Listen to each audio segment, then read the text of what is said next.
Olá, Albino, boa noite. Quanto tempo, né, que você acompanha no Facebook? Quiser mostrar o rosto, fica à vontade. Albino acompanha no Facebook, resolveu agora entrar pelo WhatsApp aqui, né, pelo Google Meet.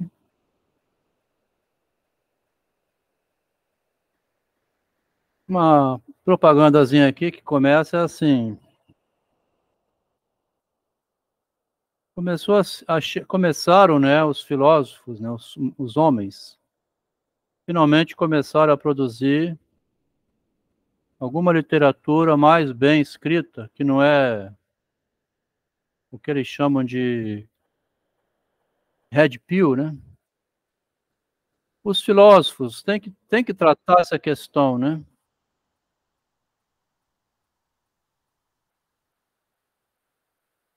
Boa noite, Juliana. Boa noite, Rafael.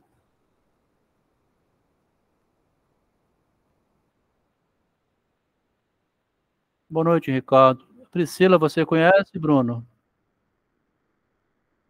Bom, entrou uma moça chamada Priscila, o Bruno tinha convidado algumas pessoas. Confirmar aqui, porque eu fiz o convite no grupo, mas deve ser também do pessoal do grupo. Vamos pedir Tá. para abrir a câmera, né? Priscila Freire, né? Você conhece? Bom, fica à vontade, Priscila.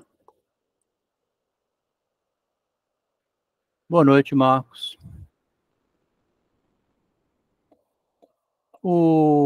Tem um livro da editora Blucher, traduzido para o português em 2022. Primeira vez que saiu na França, em 2018. Um bom livro. Finalmente vem tentando a filosofia, né? Boa noite, Cristóvão. Boa noite, Eduardo.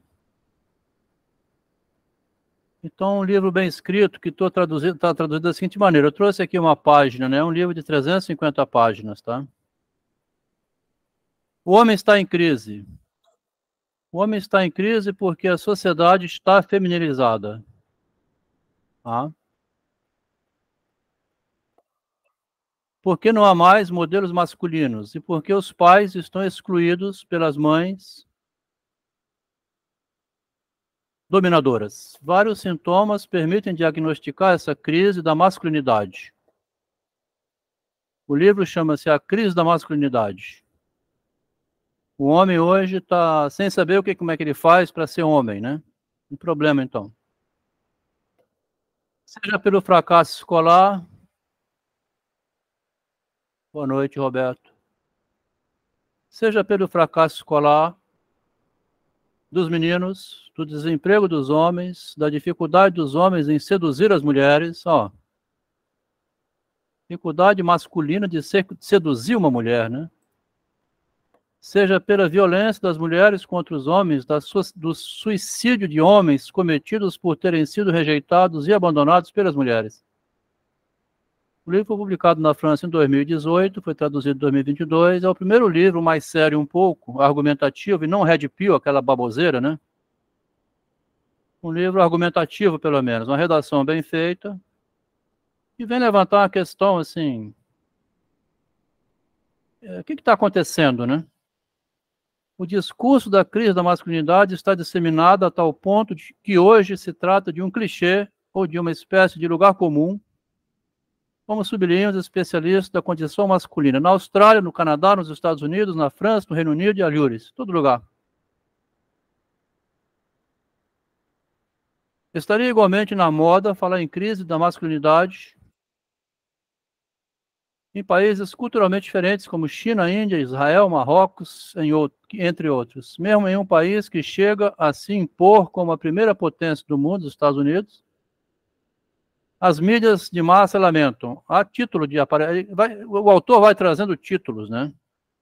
Ele faz igual a gente faz no nosso estudo, ele evita botar a posição pessoal só dele. Traz, então, citações de obras, né, ou de manchetes. O problema da difamação do homem, então, né? O homem é grosso, é rude, não é delicado, ele não sabe pedir com educação, ele não, né? E se pergunta, o que querem os homens? Propondo uma lista de leitura para a crise de identidade masculina. Guy Garcia, autor do livro O Declínio do Homem, afirma que os homens dos Estados Unidos são demonizados, difamados nas mídias e na publicidade, e que eles constituem uma espécie em extinção, o homem, né? A situação não parece mais confortável em um país como a França, onde o campeão da polêmica, Éric Zemmour, afirmou em seu panfleto O Primeiro Sexo que... Então, o panfleto dele é O Primeiro Sexo. Vou aumentar aqui, né, que está muito pequeno. Panfleto O Primeiro Sexo.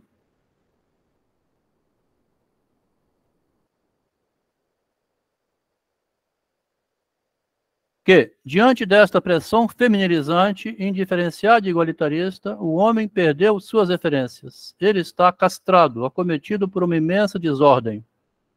Pior ainda, os homens franceses estariam proibidos de falar e proibidos de existir. Os colóquios se debruçam sobre este fenômeno, artigos de revisão sabiamente o analisam e as enciclopédias sobre a masculinidade dedicam verbetes ao tema. Por parte da pesquisa universitária, a noção de crise da masculinidade, ele vai repetir essa frase aqui, né, várias vezes, tá? Masculino em crise. A noção de crise de masculinidade é muitas vezes retomada sem que ela seja bem definida. Certos estudos da crise se inscrevem no próprio campo dos estudos.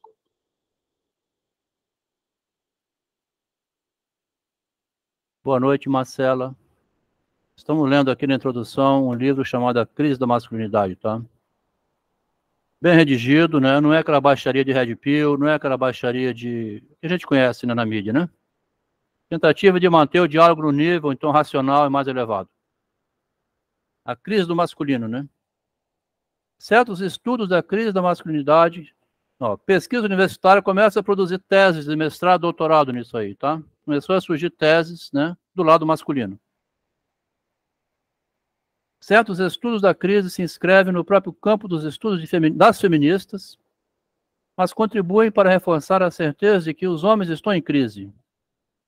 Os livros de introdução ao feminismo e as enciclopédias dedicadas às mulheres trazem muitas páginas sobre esse tema e explicam que há agora uma crise da masculinidade. As próprias mulheres, então, divulgam isso no material de trabalho e de pesquisa delas, né? O homem está em crise. Que muitos homens se sentem desconcertados e confusos e que o orgulho decorrente de ser um homem está mais desprezado do que em qualquer outro momento do passado recente. O orgulho de ser homem, então, passou a ser... não é mais orgulho. Na França, a psicóloga Pascale Morinier dirigiu, em uma perspectiva crítica, um dossiê sobre este assunto para a revista Movement. Ela explicou que está no espírito desse tempo dizer que os homens vão mal. É de bom tom incomodar-se com isso. O tema da crise da masculinidade vende bem. Grifo da autora. Com efeito, os editores propõem um número surpreendente de obras sobre esse tema, e algumas rapidamente se tornaram best-seller, traduzidas em muitas línguas, como On Men, Masculinity, Onde Estão os Homens? A Masculinidade em Crise, 2001. Um livro antigo, né? 20 anos já. The End of Man and the Rise of Woman, O Fim do Homem e a Ascensão das Mulheres. As editoras francófonas têm proposto já há alguns anos títulos como Machos e Fracassados, 2005.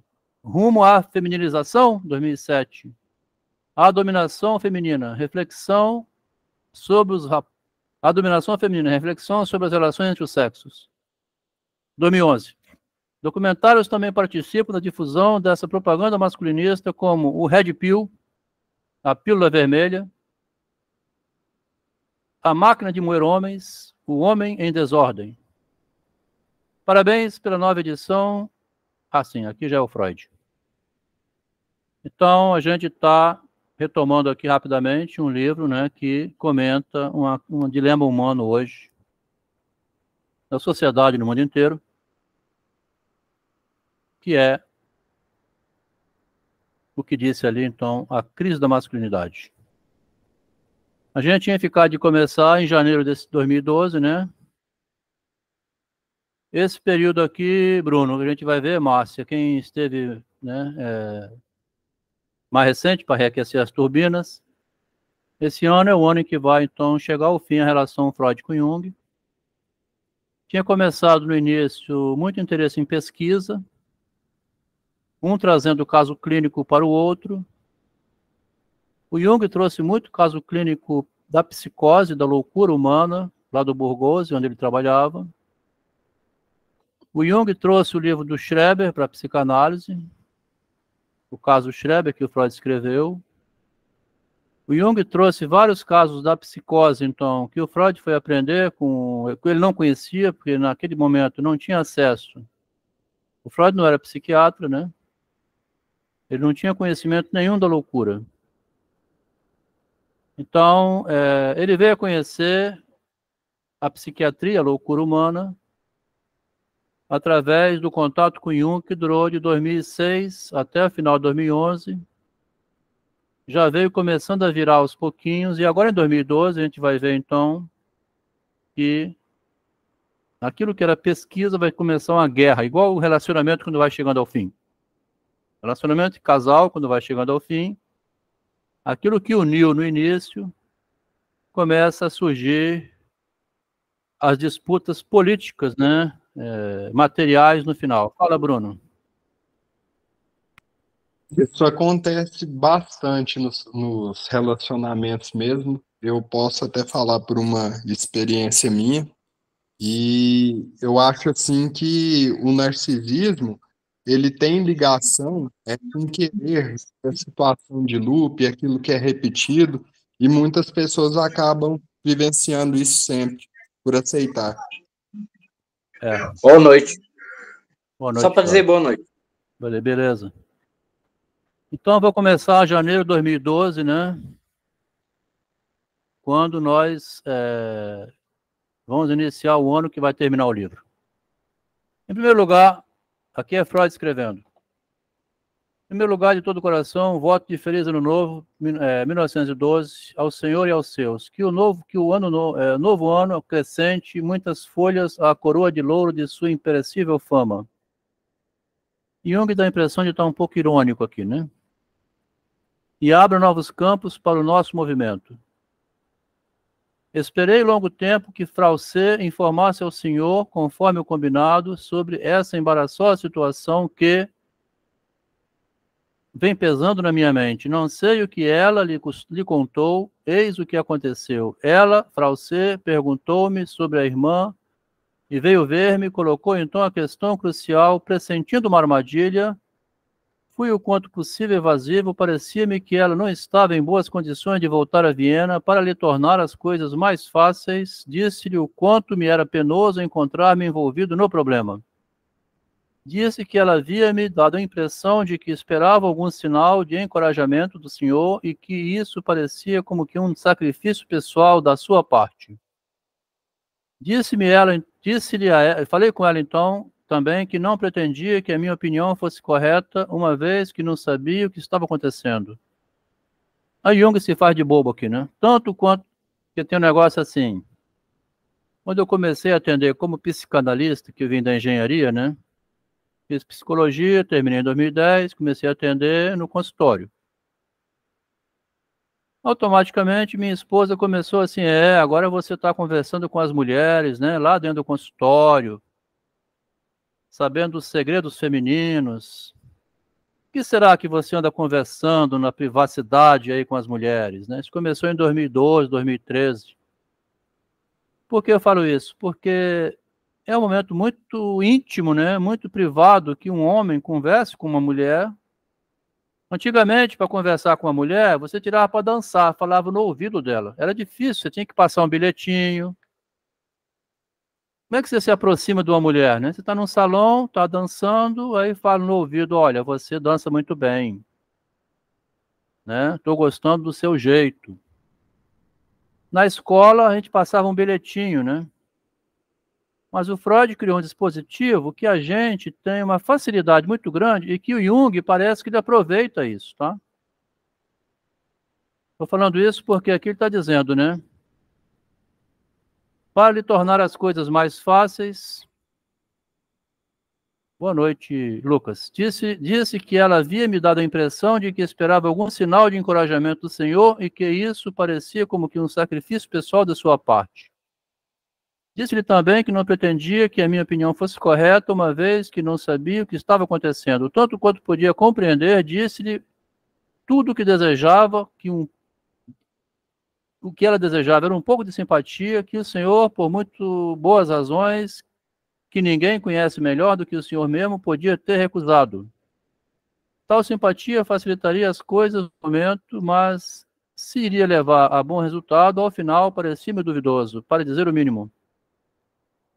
Eu próprio era incapaz, quase sempre, apesar de mim mesmo, de manter-me à distância, porque às vezes não conseguia sonegar a minha simpatia à Frau C, né? Esse Frau C, ela começa lá em 1906, é uma que teve uma questão com a carruagem, que uma menininha pensou que era culpada da... A gente já leu, né? Podia voltar o livro inteiro rastreando assim, só Frau C. Frau é mulher. Esse bilhetinho romântico era normalmente na época de festa junina.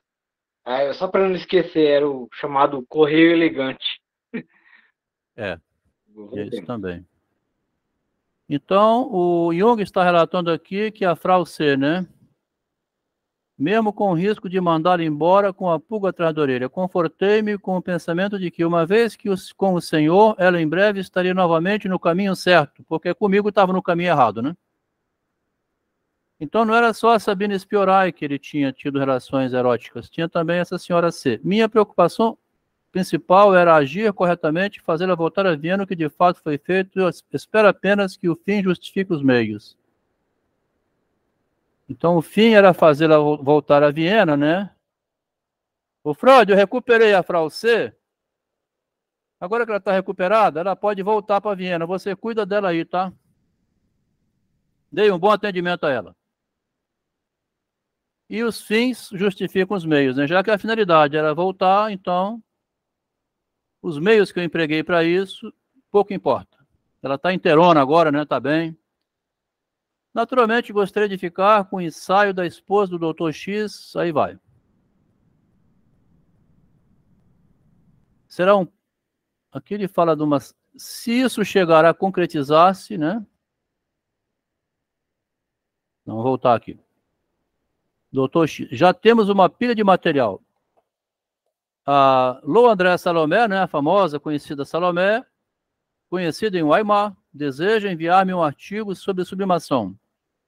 Se isso chegar a concretizar-se, será um passo no sentido de secularizar a psicanálise, né? Tornar ela, sair da doutrina, quando fala secularizar, quer dizer sair da Bíblia e tornar-se algo ao alcance da população. Do Yarbuk, um passo a ser dado com grande cautela, mas que ampliaria a faixa de leitores, está vendo?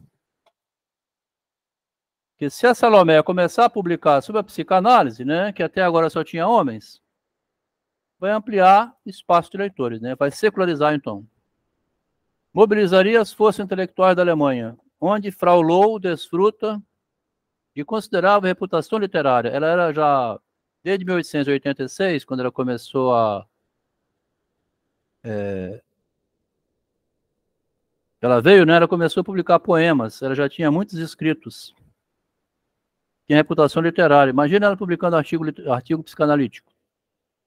Gostaria de saber a opinião do senhor.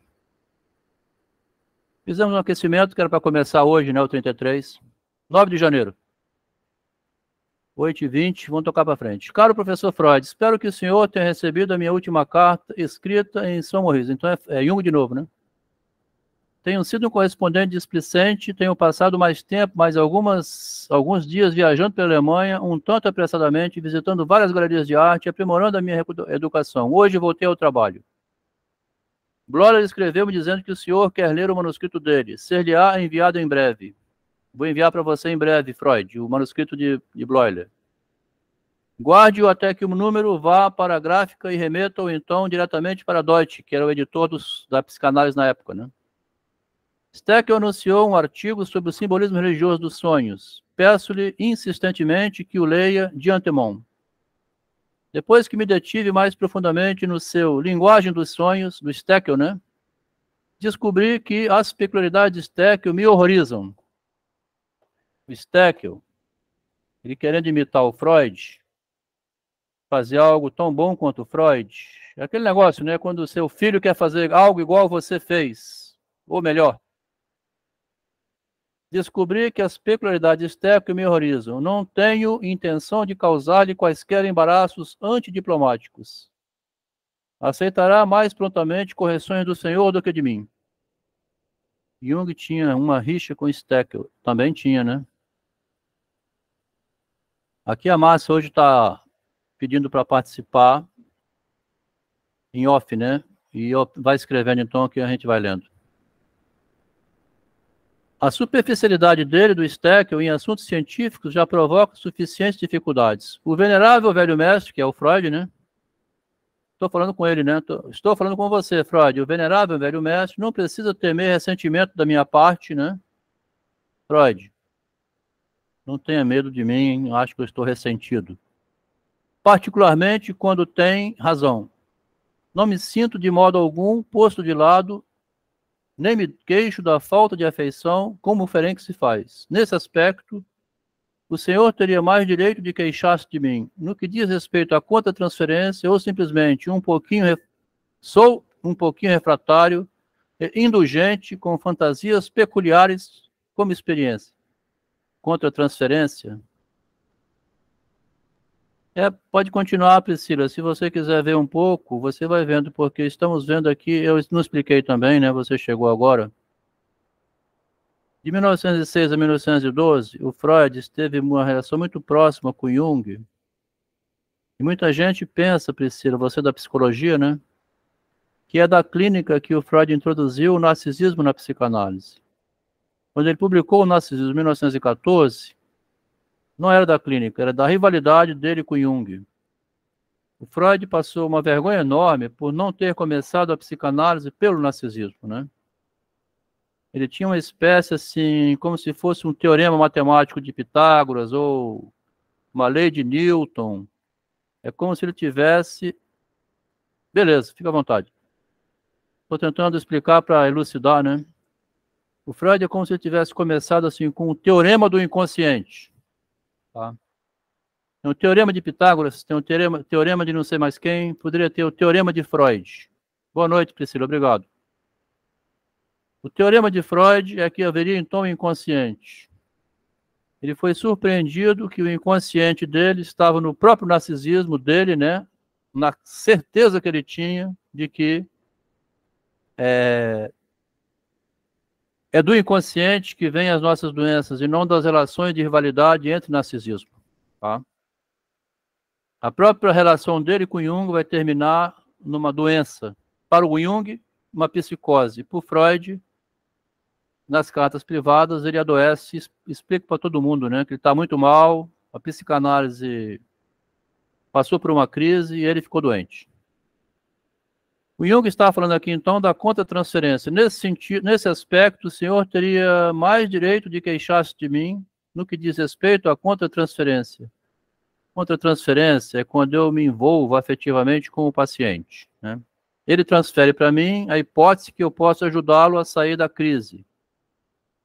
Eu transfiro para ele a hipótese que eu sou o salvador dele. Então, contra-transferência não é só você retribuir o amor na cama, namorar com a mulher, não. É você adotar o paciente como se fosse o salvador dele. Você é um técnico que conserta um pneu de carro, é só isso. Quando vem um paciente, clínica psicanalítica, o psicólogo, ele é um profissional médico que faz uma cirurgia e terminou a cirurgia, o paciente vai embora, o paciente não vai ficar dando presente para o médico, não vai ficar apaixonado pelo médico, não vai... Você salvou a minha vida, deixa eu te dar um presente. Não existe, é obrigação profissional. Contra-transferência é o médico aceitar presentes do paciente, começar a ir na casa dele, tomar café. Então é você devolver o relacionamento afetivo. E o Jung fazia muito isso, né?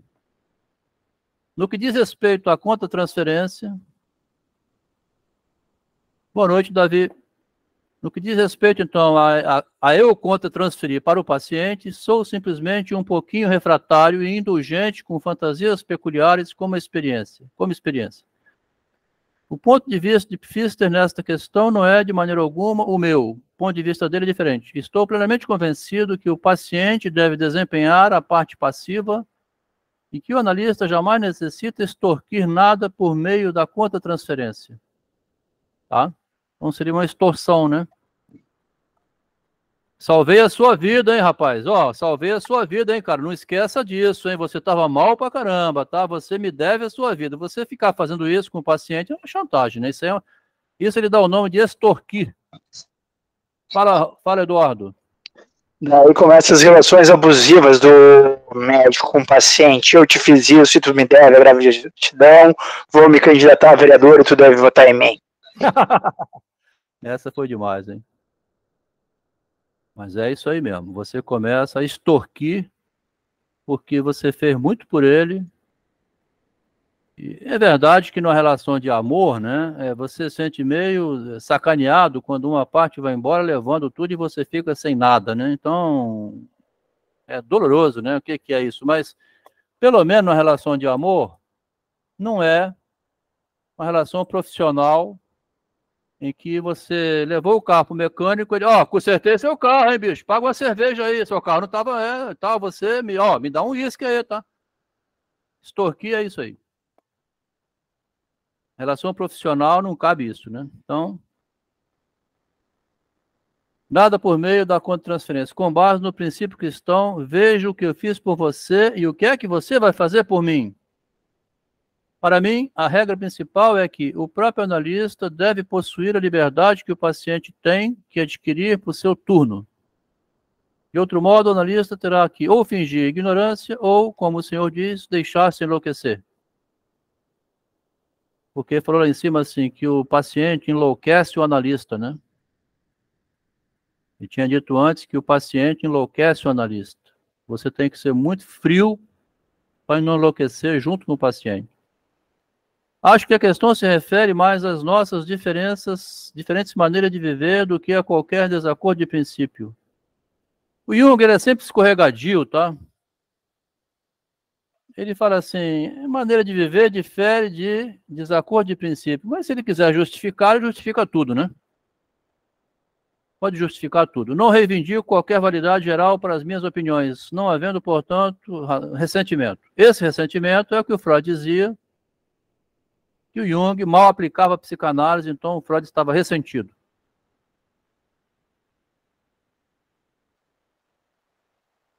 Muito obrigado pela separata, é um trabalho altamente informativo e colaborativo para analistas. Só desejo que o senhor escreva muitas outras coisas boas e instrutivas como essa. Embora possam parecer simples demais para o senhor, são para nós de maior valor.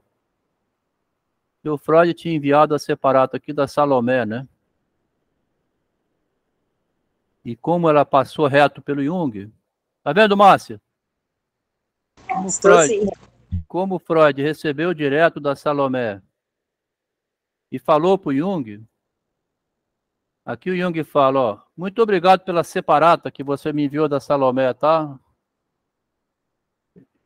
Ele fala como uma pessoa enciumada ou traída, né? Ela tá te enviando coisa importante para psicanálise que eu não sei de nada, né? E eu sou o presidente, né, Freud? O Jung era o presidente do movimento psicanalítico e a Salomé enviando direto para o Freud. É um trabalho altamente informativo, corroborativo para analistas. Só desejo que o senhor escreva muitas outras coisas. Quando você tem na sua equipe um cara enciumado, Eduardo, se você tiver na sua equipe um cara enciumado, rapaz, você não, entendeu? Como é que você faz? Ele tem inveja de você, você faz um artigo, ele fica querendo te copiar. É aquele Salieri lá que de vez em quando o Freud aqui lembra do Mozart, aquele filme do Mozart, que aparece aquele invejoso, o Salieri, que é a morte do Mozart, quer copiar o Mozart, porque o Mozart tem um dom, né? Indo para frente. 10 de janeiro. Caro amigo, passei 2 semanas, essa última carta era de 9 de janeiro, agora é 10, ó. O Jung enviou uma carta dia 9 e o Freud dia 10. Peraí, eu não posso passar sem comentários, porque é uma coisa que Salieri e Moza é uma coisa. Deixa, vou continuar. Terrível, né? Porque é doentio, né? O Salieri tinha que fazer outra coisa, ir cuidar de gado, ficar tentando rivalizar. É igual o cara querer ser o Pelé, ele vai sofrer a vida inteira, jamais vai chegar perto, né?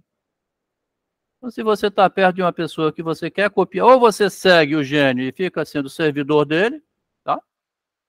Trabalha na equipe dele, ou você vai embora para outro lugar, porque ficar junto para querer. Então, dia 9, agora dia 10, né? Caro amigo, passei 2 semanas me atormentando, perguntando-me por que não receber a resposta do Senhor, o Freud, né?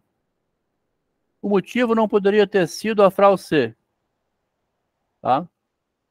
Mas então encontrei com alegre surpresa as suas tão esperadas palavras no envelope de Engadin. E hoje uma carta de Pfister que supõe que eu sabia que o senhor foi mordido por um cão e tem sofrido muitas dores. A gente não sabe se isso aqui é um cão de verdade ou se é uma metáfora, tá? O que mordeu Jung, né? Mas eu não sabia. Posso entender porque o senhor não escreveu nada a respeito. Numa situação semelhante, eu me comportaria da mesma forma. Agora que sei, preferiria ter sabido logo. A ferida já deve estar curada, uma vez que foi o senhor mesmo que escreveu a carta. Ele já está recuperado, né, Jung? Um cão feriu Jung, né? Quer dizer, o Jung ficou ressentido, magoado comigo, já que voltou a escrever, recuperou a amizade, tá?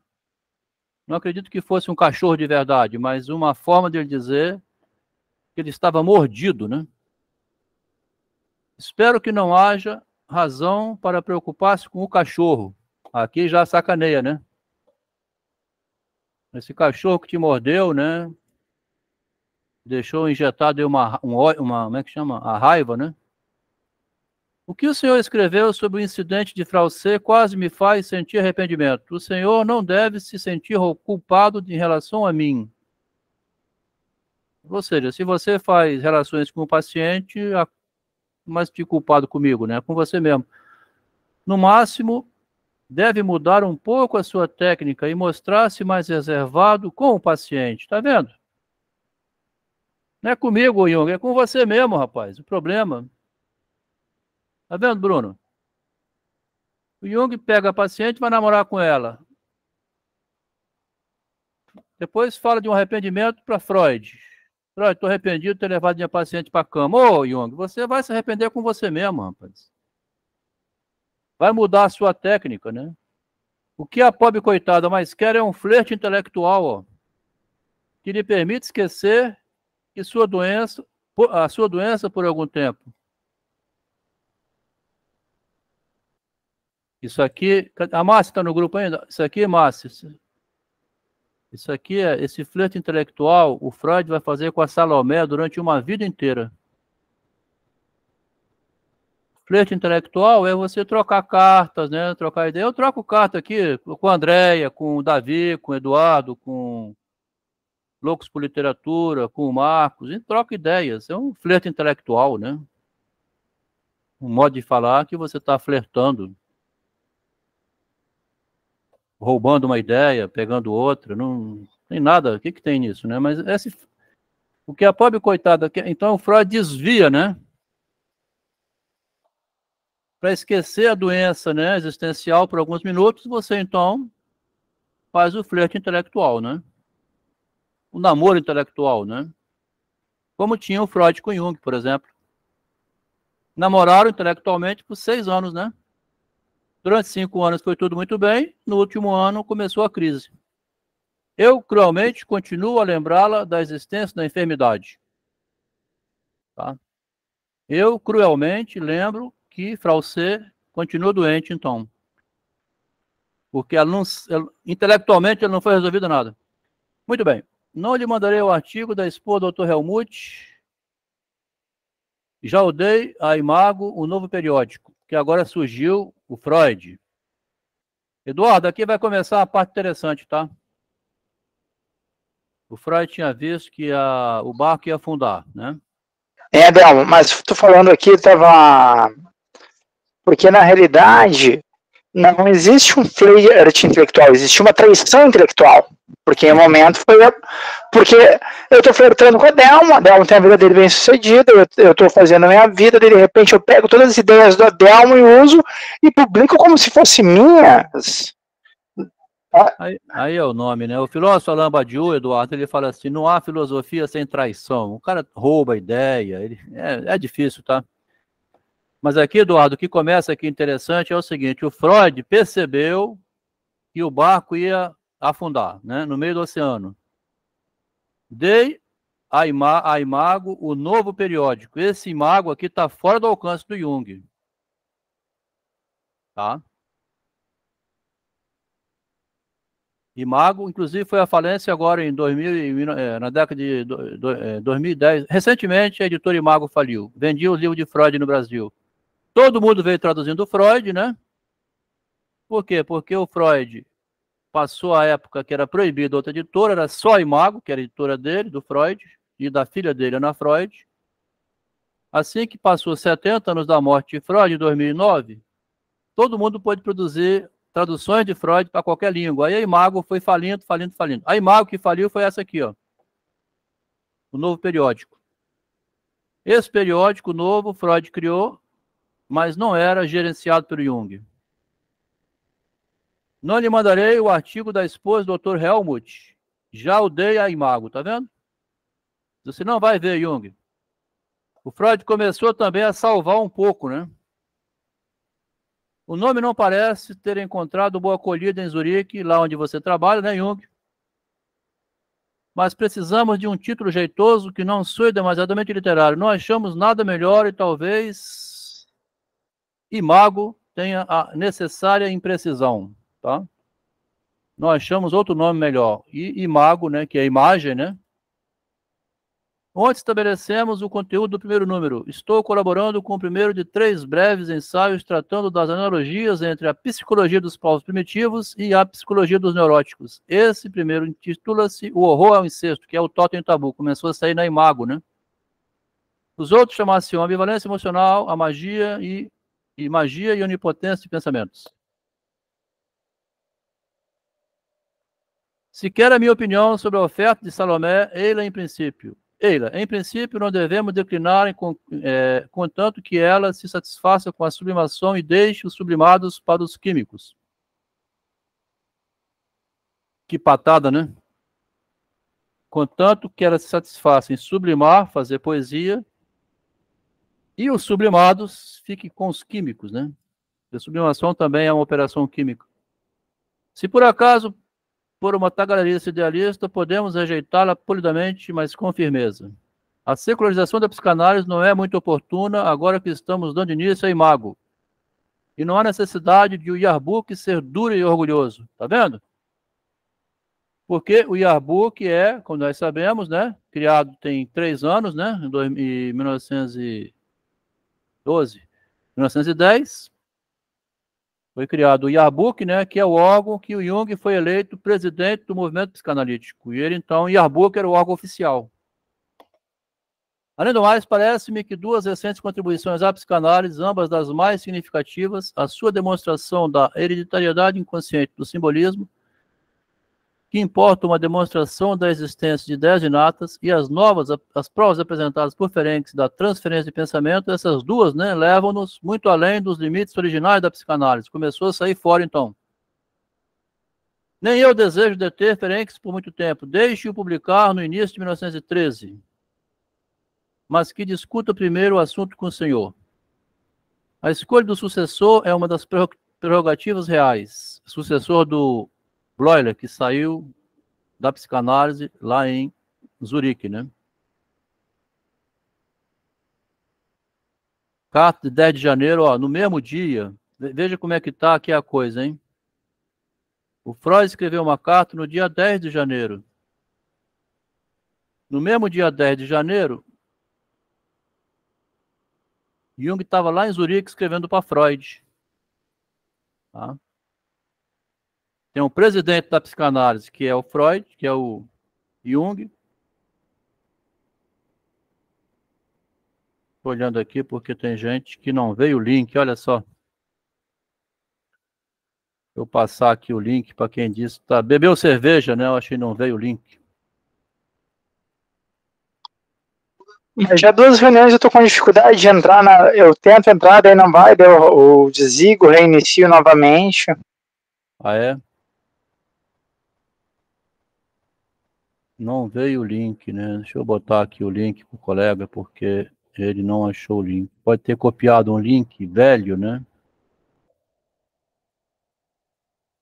Tem um jeito de criar um link permanente, mas depois ele pode ser vazado, é um problema. Aqui deu certinho, mas deu uma quedinha aqui, mas foi por causa da internet aqui em casa. É, Mas tá tudo tranquilo. tudo tranquilo, né? Obrigado. Então, em 10 de janeiro, Jung escreve também uma carta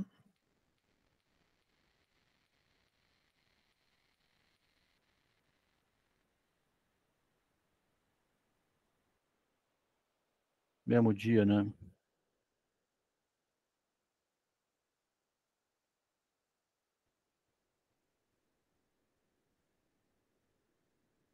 Escreve uma carta para o Freud, né? Sem o Freud saber, não tinha um WhatsApp, né? Que você manda instantâneo, né? O Freud estava mandando, o Jung mandando, mas uma carta encontrou com o outro no meio do caminho.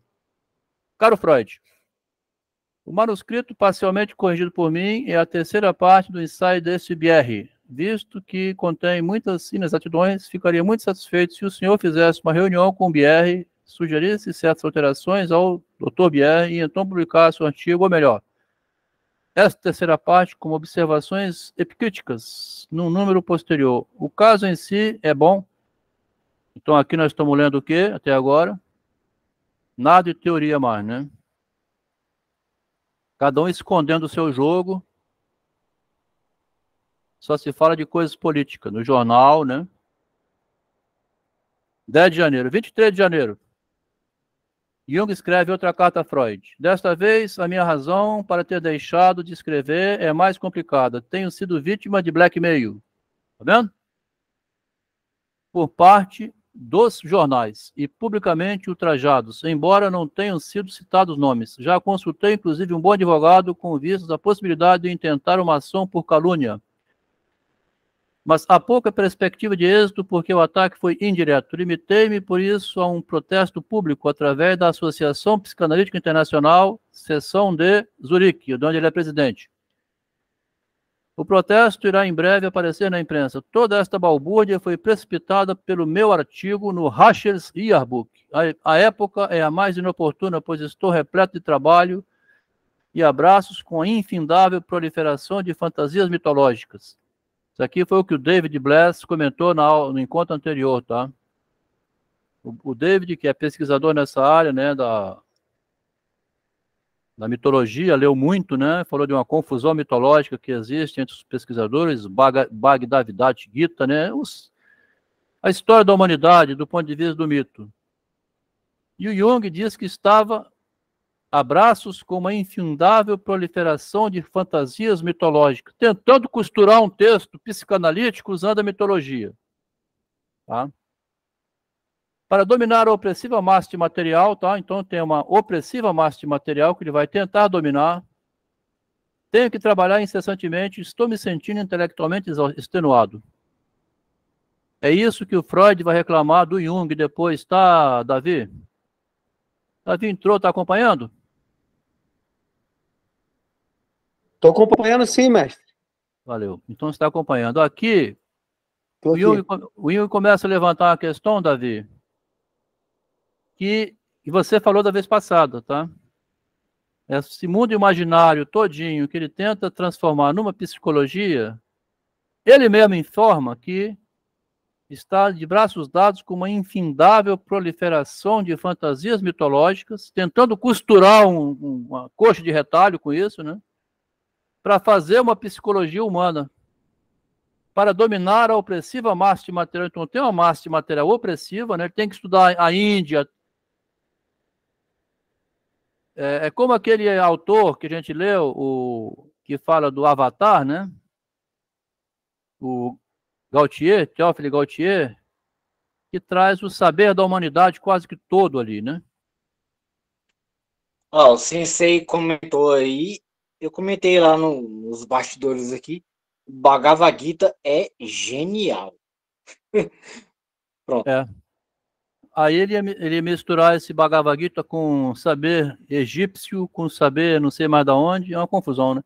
Conforme o senhor verificará na carta anexa, BR, não concordo com o fato de termos podado a sua enfadonha epicrise e publicá-lo no próximo número. O cavaleiro parece ser grande demais para suas botas. Escrevi a Deutsch, nosso editor, né, dizendo-lhe que deve ir em frente, determine o final e que o manuscrito pode ser obtido com o senhor. O senhor não conhece alguém competente, dedicado, que saiba alemão? Porque o Jung é da Áustria, diferente do alemão da Alemanha, lá da Suíça, diferente de Viena, né? Tem que traduzir de uma língua para outra. Ficaria muito grato. Gostaria de evitar dificuldades com BR, com Deutsch, que está querendo imprimir a terceira parte. De qualquer maneira, isto aliviaria o próximo número. O autismo de Bloiler é, teoricamente, muito equivocado e extremamente confuso, superficial, talvez seja o qualificativo certo para o trabalho. Aqui só um detalhe, hein? Autismo é um termo inventado pelo Bloiler. Não existia o termo antes do Bloiler. Autismo, então, né? Comunismo, né? Socialismo, esses ismos que vêm depois, então um ismo, é um sufixo,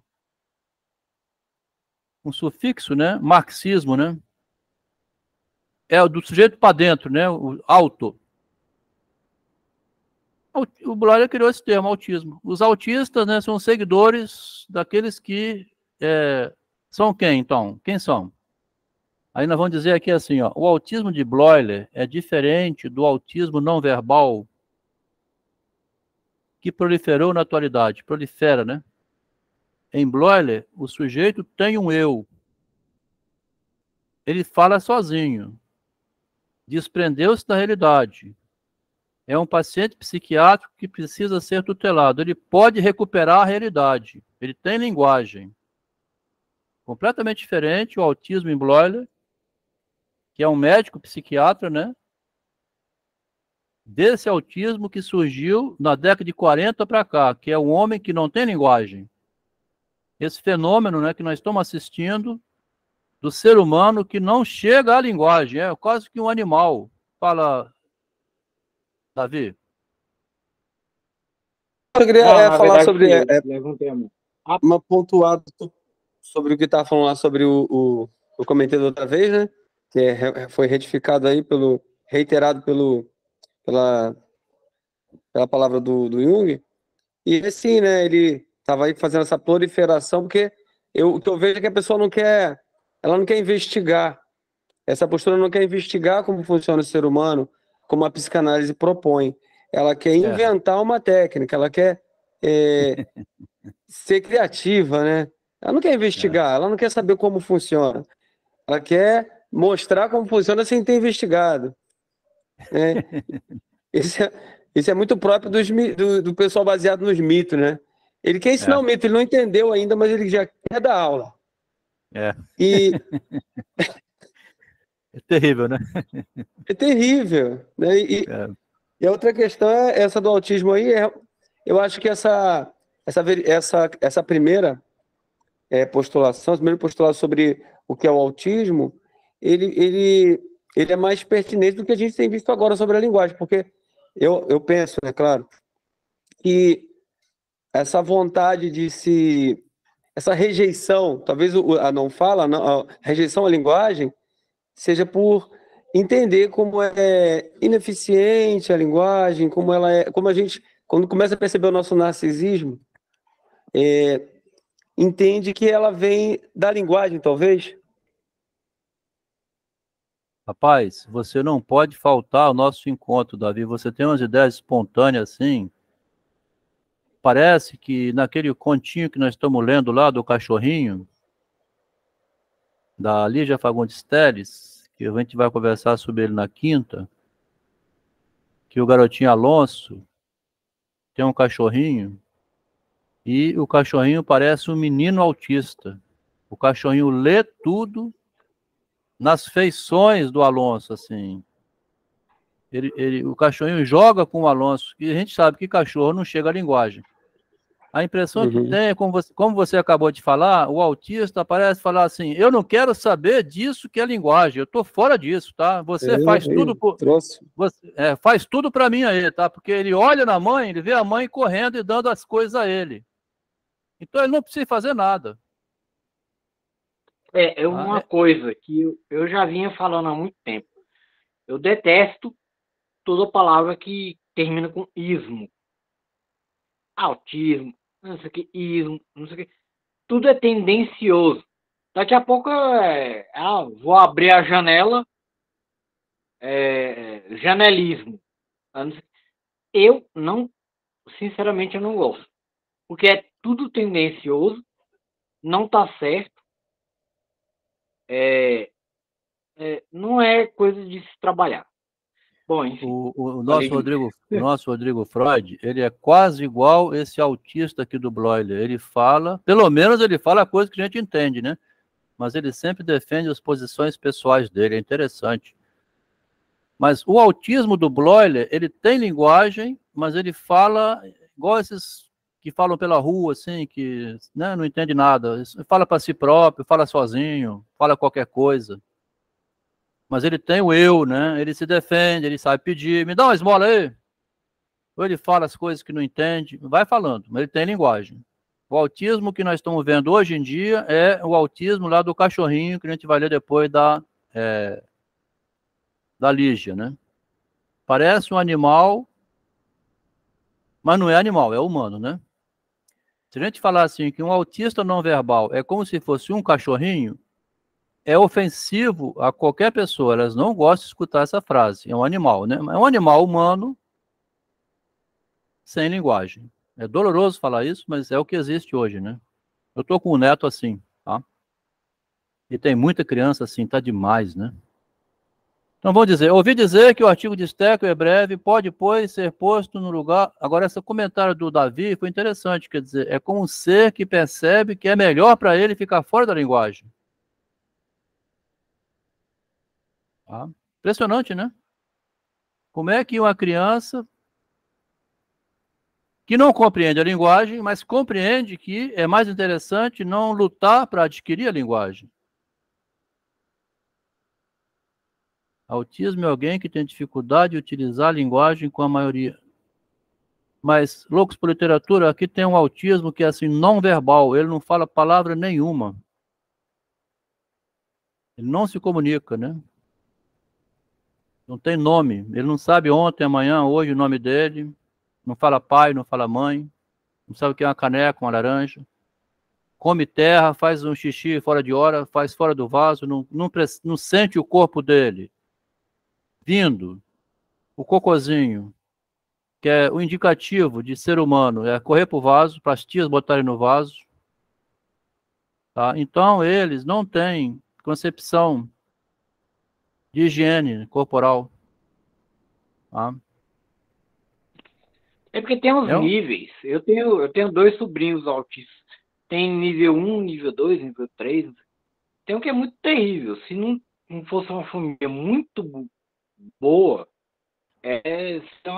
uma criança que ia sofrer muito. Isso aí. Continuando então. Nosso professor francês de Poitiers juntou-se agora ao grupo de Zurique, de forma que temos outra vez um professor em nosso meio. Desde a saída de Bloiler, temos passado tardes muito agradáveis na sociedade. Você vai notar que o Jung, o discurso aqui vai começar a mostrar uma separação do Freud com Jung. Jung informa Freud que tem um professor da França se juntando ao grupo dele, o Bloiler saiu e eles estão passando tardes agradáveis na sociedade. Tá?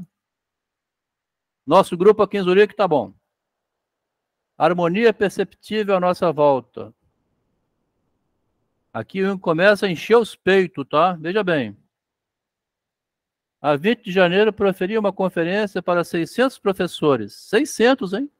Talvez seja mentira, né? Um auditório com 600 pessoas. Durante 1h30, tive que ribombar a psicanálise como Rolando tocando a sua corneta. Esta carta está bastante vazia, no entanto, não estou distribuindo libido. Toda ela está indo para o meu trabalho. Olha que loucura ele escreve. Não estou dando libido para ninguém. Ou seja, toda minha produção intelectual são artigos meus. O Freud lê isso, né? Caro amigo, não desejo interferir com a sua concentração, com o seu trabalho, mas quero simplesmente informá-lo de que remeti o ensaio de Bierre diretamente para Deutsch e que eu próprio o corrigi. Como vê, está tudo tão tranquilo.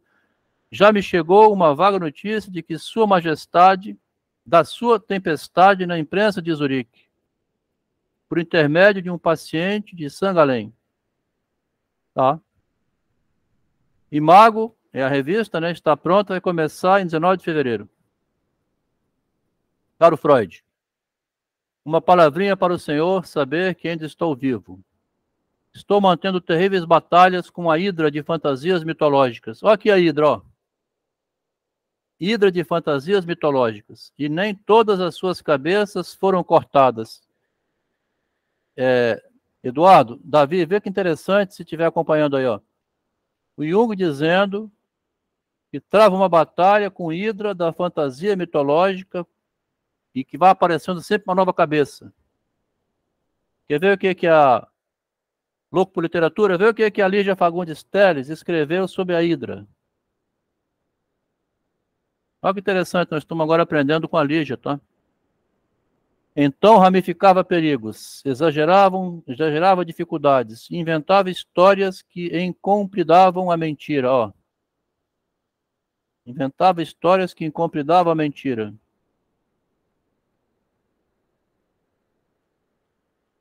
Vendo?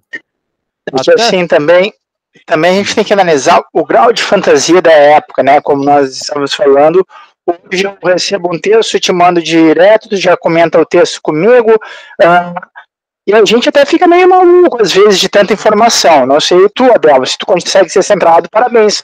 Porque às vezes eu tenho que parar tudo, desligar todos os aparelhos e cochilar um pouco para depois voltar para o site terapêutico para minha vida.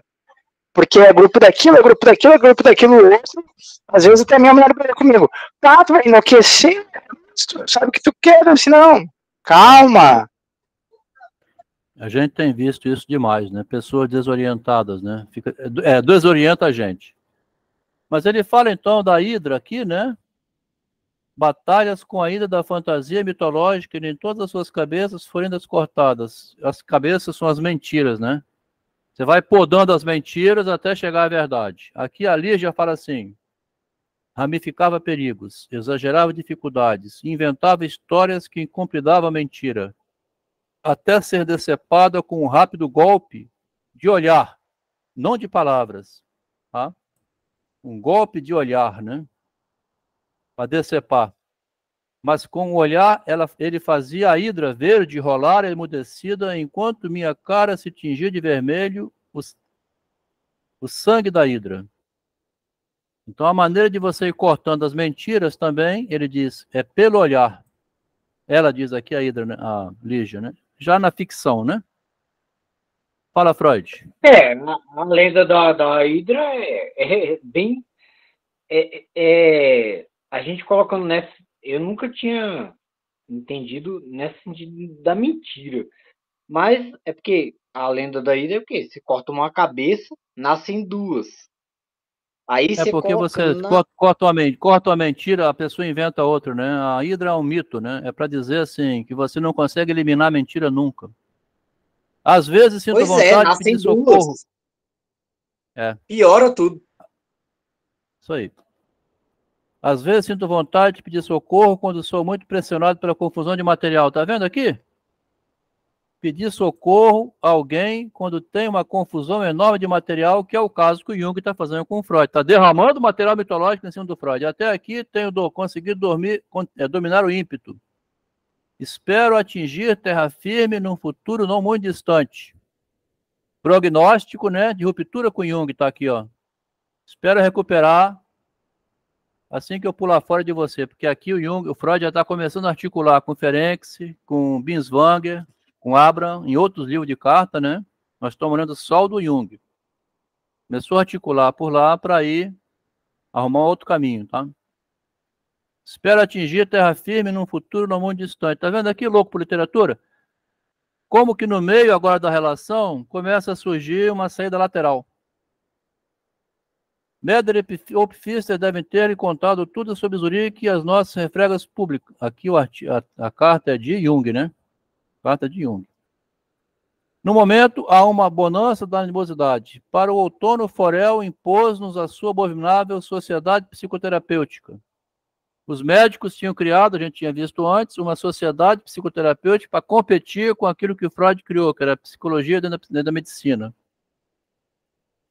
Zurique está fervendo, a psicanálise é um assunto na cidade.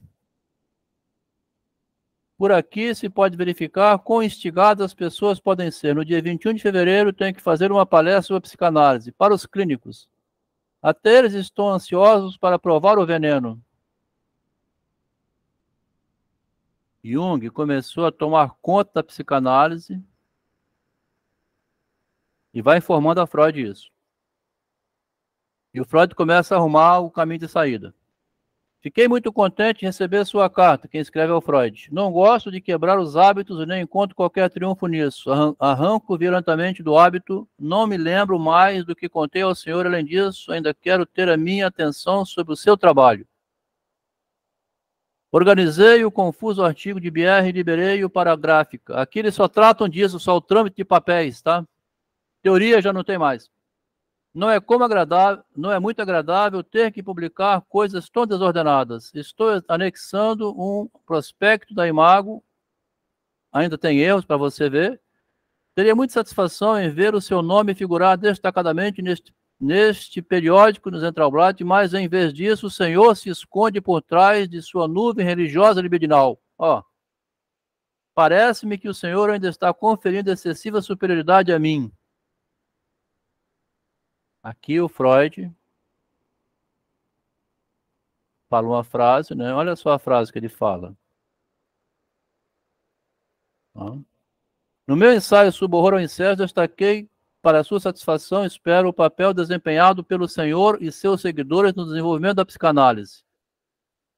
Aqui o Freud ainda diz que lá no artigo chamado Totem e Tabu, que está com esse 2 vermelho aí, ó,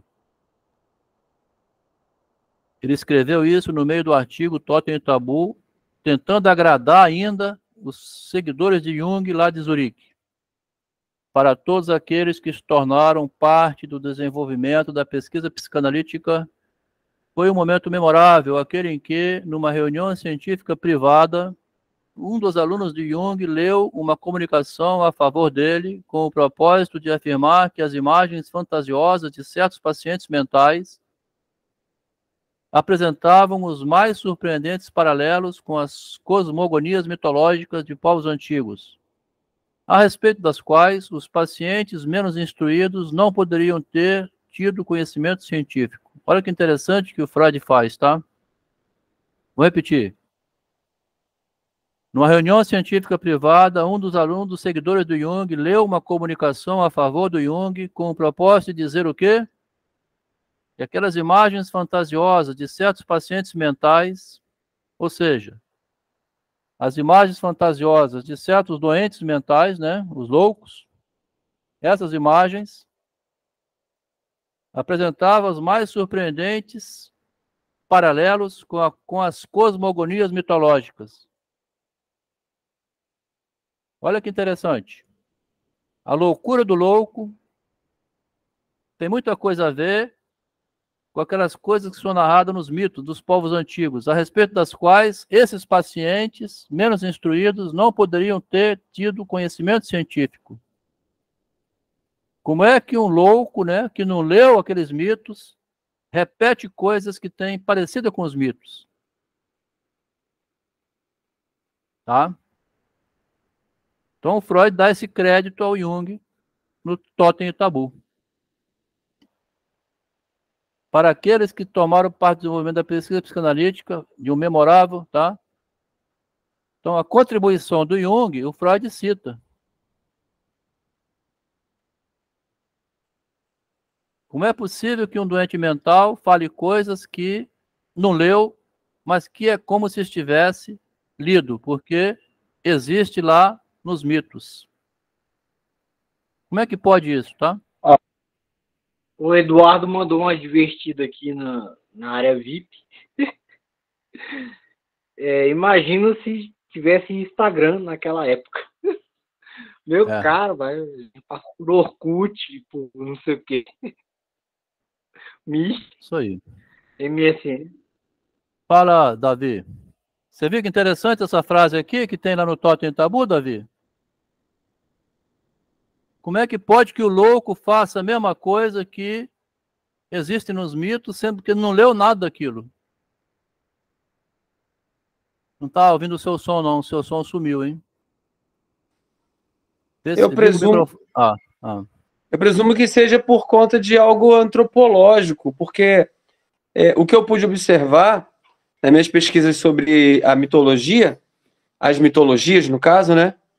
Sobre essa estrutura mitêmica, não mitológica, é que existe algo em comum entre elas. Povos que nunca se encontraram criaram cosmogonias muito parecidas. Por exemplo, a Tupi-Guarani, por exemplo, é muito parecida com a judaica, o Gênesis e a mesopotâmica também. E qual o grande problema, na minha visão? É o antropomorfismo, a antropomorfização de algo que não é físico. Então eu vejo que há algo oriundo do nosso interior, da nossa psique, colocado nos mitos, mas não algo físico, nada antropomórfico, né? Assim, acreditar que existiu um Krishna, que existiu um diabo, isso aí que é o grande problema, que muitos teólogos não divulgam dessa forma. Mas sim, acredito que a loucura ela vai evocar, assim como certos outros tipos de sentimentos, sensações e pensamentos, vai estar, mesmo não tendo lido, vai, inerente ao ser, acabar evocando. Eu não sou incrédulo. Eu sou rapidamente, sensei. Eu concordo com tudo e ao mesmo tempo com nada e ao mesmo tempo com tudo. É muito difícil isso, porque nada é uma frase curta. Nada surge do nada. Ótimo isso aí. Agora, o que o David fala, assim, que é interessante, fala, Marcos.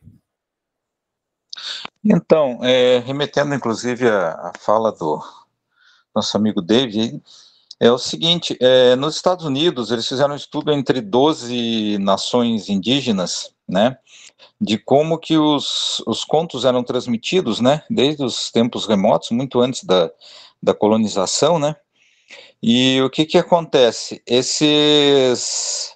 Essas nações, né, eles pegaram esses contos, né, foram feitos com antropólogos lá, esses registros, e nessas 12 nações, né, o conto sobre a divisão da Terra, né, do continente Pangeia lá, eles não usam esse nome, evidentemente, mas dizem lá que a Terra era uma só, né, só existia uma Terra e isso foi dividido em várias terras, né, e posteriormente com relação à questão de um grande dilúvio e de serem salvos só os casais de cada espécie animal.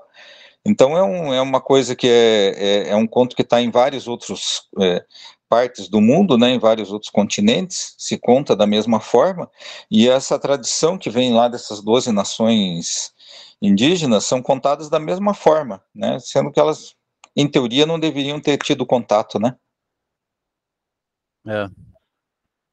Ô, Davi, eu acho assim, não sei o que você pensa, é uma ideia.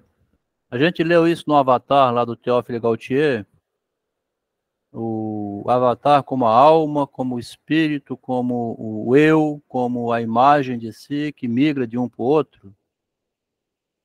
Parece que é o contrário, Davi.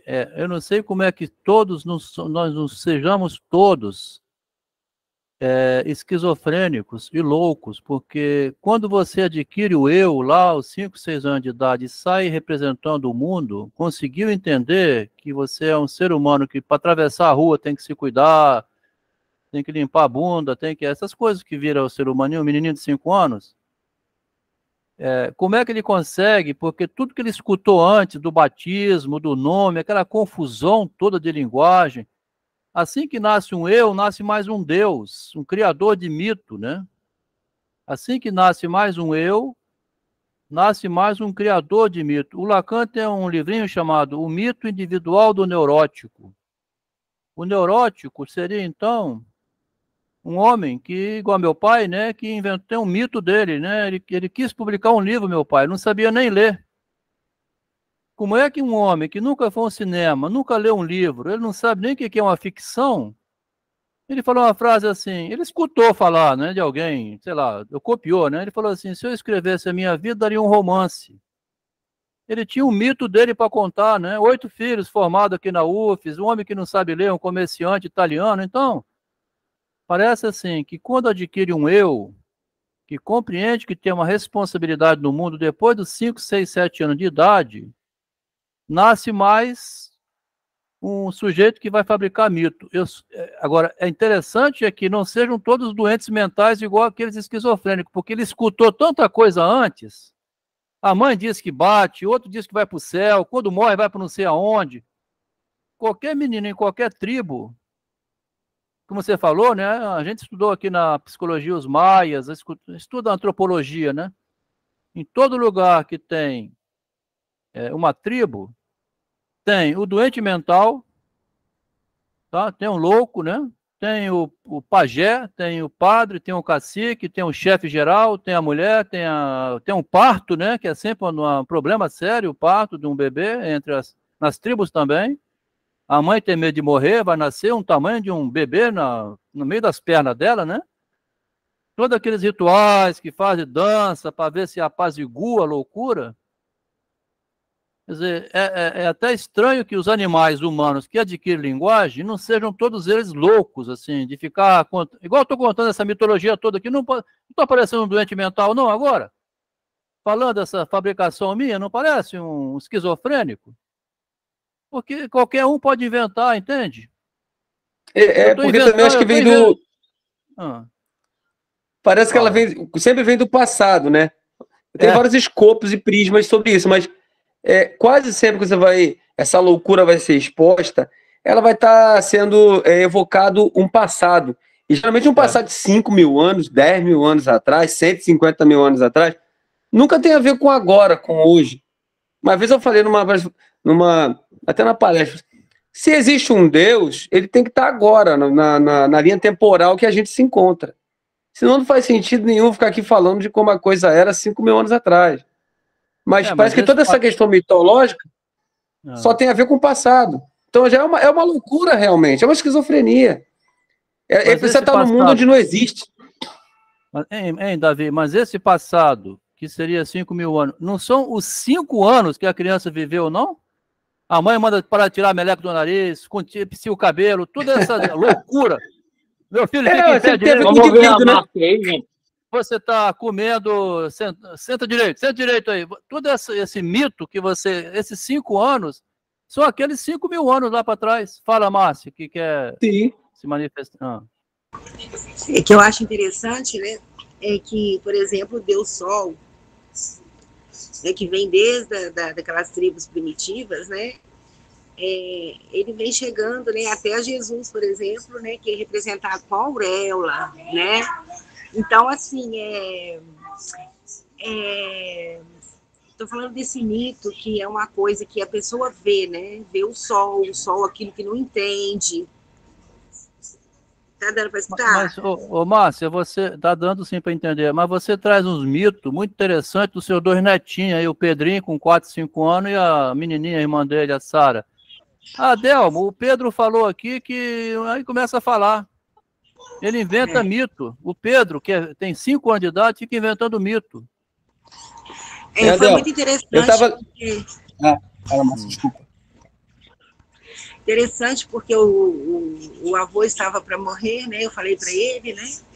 E ele falou assim, eu estava chorando, e eu falei assim, mas ele vai ficar muito feliz, porque ele vai encontrar com o filho que já morreu também, ele estava com saudade do filho. Aí ele falou para mim assim, se ele vai ficar muito feliz, por que você está chorando? Não dá para enganar, não. Ele vai encontrar com o filho dele que morreu, meu filho. Ô, vovó, para de mentir, poxa. Você tá chorando por quê? Você devia estar feliz da vida. Opa! Já que enganou, menino. Eu ia falar, Deus, sobre o Kaspar Hauser. Tá Não sei se os vendo? presentes aqui conhecem. Querendo fabricar o esquizofrênico, ela? A avó querendo fabricar o esquizofrênico. Falou assim, não, vovó. Você é esquizofrênica. Você tá chorando, dizendo que ele vai encontrar, pô. Mas fala, os Kaspar Hauser. Ainda falei que estava feliz, então, né? O Kaspar Hauser, não sei se o pessoal que conhece sobre o Kaspar Hauser, né? Que é o rapaz lá que não era autista, mas ele foi tolhido de ter comunhão com as pessoas. Ele foi preso desde a infância num cômodo. E aí sedavam ele para dormir e tal. E ele foi ter contato com as pessoas a primeira vez com 19 anos, 17, 19 anos. Então, quer dizer, ele não tinha linguagem, e a mente dele era vazia. Depois que ele aprende a ler, depois de 17 anos, é que ele vai contar a história dele, mas não tem história para contar. Por quê? Porque ele não tem lembrança, a mente dele estava vazia. Mas assim que ele, segundo consta na história, assim que ele começa a aprender a falar, começa a lidar com as pessoas, a primeira coisa que ele faz é começar a mentir. Aí virou ser humano. Talvez seja isso, o mito, nosso verdadeiro mito é essa mentira, quando a gente descobre lá o nosso narcisismo, esse mito infantil, que começa a ser contado para a gente, parece que a gente já começa a aprender o jogo da mentira, o jogo do mito, o síndrome do celebrismo, né? Se autocelebrar, que é o narcisismo pelo espelho, né? A gente começa a se ver pelo outro, pelo olhar do outro. Então, quer dizer, aí já começa a gente querer ser um Messias, começa a querer ser o salvador da pátria. Assim, sobre o que eu estava dizendo sobre o Deus Sol, eu quis dizer assim que as tribos, né, elas não se interagiram, né? Então, assim, mas em relação à mitologia... Mas isso aí é cosmologia transformada em cosmogonia. Então você vê Marduk, Horus, todo mundo é 25 de dezembro, Enlil, isso aí é o Sol. Isso aí. Você só vai encaixando os personagens. Na verdade, está se falando aí de uma cosmologia, que quando o Sol vem, quando o Sol vai, os trópicos. Então, isso aí vai se encaixar como uma cosmologia transformada em cosmogonia. Nós vamos ter aí Mitra, Horus, todos esses nasceram em 25 de dezembro, todos esses estão relativos ao Sol. Você vai ter um monte de messias solares, né?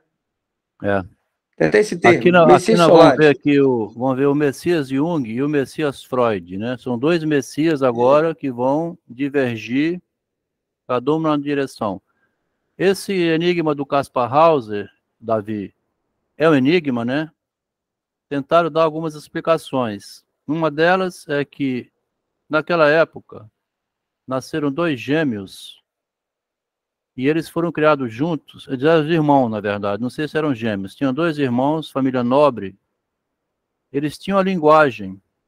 Um era príncipe, tornou-se rei. O outro que ia competir com esse foi colocado no estábulo. Depois dos 6, 7 anos, ele já tinha linguagem. Quando ele começou a falar naquele filme, né, do alemão, que agora esqueci o nome, o Werner Herzog. O Werner Herzog fez esse filme. Mas eu não li a história, né? Porque o autor do filme ele tenta dar um retrato. Teria que pegar os livros da época, né? Que relatam então que ele tinha um irmão que virou nobre e não podia, para evitar rivalidade, ele foi maldosamente isolado no estábulo. Mas quando ele recupera a linguagem lá, ele já tinha linguagem, né? Porque se não tiver, igual aqueles meninos que o Marco disse aqui da Índia, dois selvagens que não tinham linguagem, eles não adquirem mais nunca. O autista, depois que passa dos 7, 8 anos, Se ele é não verbal mesmo, é igual aquele pipo, né? Tem um pipo circulando, e a mãe bota o pipo TV. 2 homens adultos não tem linguagem, não adquire jamais, nunca. Aquele setor de Broca e de Wernicke, que fala aqui no cérebro, que é onde fica o depósito neuronal passível de ser treinado na linguagem, depois que endureceu, passou a fase do amolecimento daquilo em que aquilo conseguiria traduzir, armazenar palavras, passou dos 10 anos, 12, 15 para frente, depois dos 5 anos já era. A criança tem que falar mãe com 1 ano de idade. Se a criança não falar mãe com 1 ano de idade, já é autista. Já está no caminho do autismo. Tem que lutar muito para adquirir as palavras. Ela tem que falar mãe e pai, né? Todos os 3 filhos meus, toda mulher sabe disso. O garotinho tem que falar mãe, mãe. Aí a mãe chega a ter quase um delírio, né? Fala, Bruno. Foi interessante que a gente abordou esse assunto aí já, né, das áreas de Broca, área de Wernicke, na primeira reunião que eu participei. Eu acho muito interessante. Isso aí. Então, a área de Wernicke e de Broca tem a linguagem, mas para ter a linguagem nessas 2 áreas, é necessário que a criança fala mãe, assim que vai desmamando, tendo os cortes, sofrendo no berço, né? Fala, Marcos. Isso aí, será que daria para fazer uma analogia com a questão da visão? Por exemplo, Steve Wonder, ele desenvolveu lá a cegueira dele lá com 1 ou 2 anos de idade, uma coisa assim. E lá quando ele estava nos 40 e poucos anos, surgiu uma cirurgia que, em tese, conseguiria refazer o globo ocular dele para ele poder reconstruir o globo ocular dele para ele poder enxergar novamente. Ele pagou essa cirurgia, fez toda a cirurgia e nunca voltou a enxergar. Aí eles chegaram à conclusão de que ele nunca chegou a enxergar, não conseguiu voltar a enxergar, apesar do aparelho ocular dele ser perfeito, pelo fato dele ter realmente desaprendido. Ele perdeu a função o cérebro dele não entendia mais a função de enxergar. Talvez dá para fazer até uma analogia com relação a isso. É por aí. Tem um momento propício que a criança, quando nasce, ela é cega, né? Você passa a mão na frente do olhinho do bebê, o bebê não movimenta. As mães, minhas 3 crianças, minha esposa sempre tinha cuidado de botar o móvel, né? Aquele bichinho que faz barulhinho, movimento e colorido, para a criança passar a ver. Eu acho que a Andréia podia falar sobre isso. Quem é mãe aqui, né? Márcia, a criança nasce cega, ela não vê, não. Tem uma película que cobre o olho, que essa película vai ter que ser eliminada. Fica por alguns dias, né? E depois, assim, é mais que uma sombra, né? Ela não consegue detectar bem a imagem, né? Definir a imagem. Você passa uma bola na frente dela, um objeto colorido, ela não acompanha com o olho, não. Ela não vê nada. Então, mas hoje em dia, sabia que está ficando um pouco diferente? Quê? Eles, hoje em dia, eles acompanham mais rápido. Antigamente, daqui a pouco vai dizer que mais. Daqui a pouco é porque tem Instagram. Não, é porque lá no útero, o olhinho, né? O útero tem todo aquele líquido. O olhinho abre ou fecha lá dentro, ele não pode, né? O líquido. Então tem uma membrana que daí a pouco essa membrana não precisa mais. O contato com o ar aqui fora libera o olho, a parte do... Eu não sou médico, né? Tem que entender. Seria bom um oftalmologista para explicar isso. Ô, Demo, tem uma questão que eu ia falar também, não sou. Mas existe uma espécie de metabolização da visão. A imagem era captada como fóton, mas o cérebro é que vai interpretar o objeto visto. Ou seja, vai acontecer uma espécie de metabolização da visão. E sim, isso pode ser aprendido ou desaprendido, porque o contato, o olho vai ter contato com o fóton. Esses fótons vão ser transformados em neurônio, em imagens neurológicas. Ou seja, uma espécie de metabolismo, né? Tem que interpretar as imagens. O enigma humano é assim: como é que surge o abstrato em nós? Como é que surge o abstrato em nós? Tá? O enigma é que o desespero de quem trabalha com fonoaudiologia, né, quem trabalha com atendimento de mãe autista é como essa criança não adquiriu a abstração. O abstrato em nós é o eu, é o Deus, é a capacidade de abstrair. Que você acabou de falar, os fótons, né? Mas em um certo instante o cérebro interpreta, mas tá vendo? É o enigma do mundo, né? Ninguém sabe porque tem muito ser humano ficando na pré-condição humana, né? Que é fora da abstração completa. Ele não conhece nenhuma palavra. Isso não existia Tá na área da antes. subjetividade, não é objetivo. Não tem subjetividade. É. Não existe subjetividade. O foto é objetivo, a gente só vê também, não interpretar, não vai fazer sentido. Isso aí. Aqui vou dar um passo adiante, que já são 9h30. Hoje Tem muita rendeu gente aqui, né? que confunde. Tem, é verdade. Sterck de Amsterdã enviou-me o Mas primeiro artigo de jornal.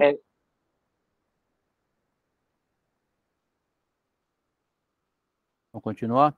Sterck de Amsterdã enviou-me o primeiro artigo de jornal sobre a psicanálise. Aqui nós estamos lendo uma carta de Freud, né? De 18 de fevereiro já, tá? Esse ano de 2012 vai correr rapidamente, tá? Outros anos era lento, né? Tinha muita carta, agora vai ser rápido, Márcia. O ano de 2012 termina logo. Então ele vai dizer aqui, né? Tô com pressa, não. Não, assim, porque você vai ver que as cartas vão pular, vai levar meses. Sterck de Amsterdã enviou-me o primeiro artigo de jornal de psicanálise, aparecido em língua holandesa. Van Enden parece estar hesitando e perdendo tempo, como de costume. Recentemente, um jovem vienense, o Dr. Schroeter, proporcionou a confirmação experimental do nosso simbolismo dos sonhos, mais ou menos contra sua própria vontade, ó. Aqui, olha só que loucura, hein? Um experimento, né? Psicológico, o ser humano proporcionou confirmação experimental do simbolismo do sonho mais ou menos contra ele mesmo. Sugeriu aos seus pacientes hipnotizados que sonhassem com relações sexuais ou homossexuais. E eles o fizeram. Vai sonhar que você está lá, né? Sexo. Aí, o que aconteceu?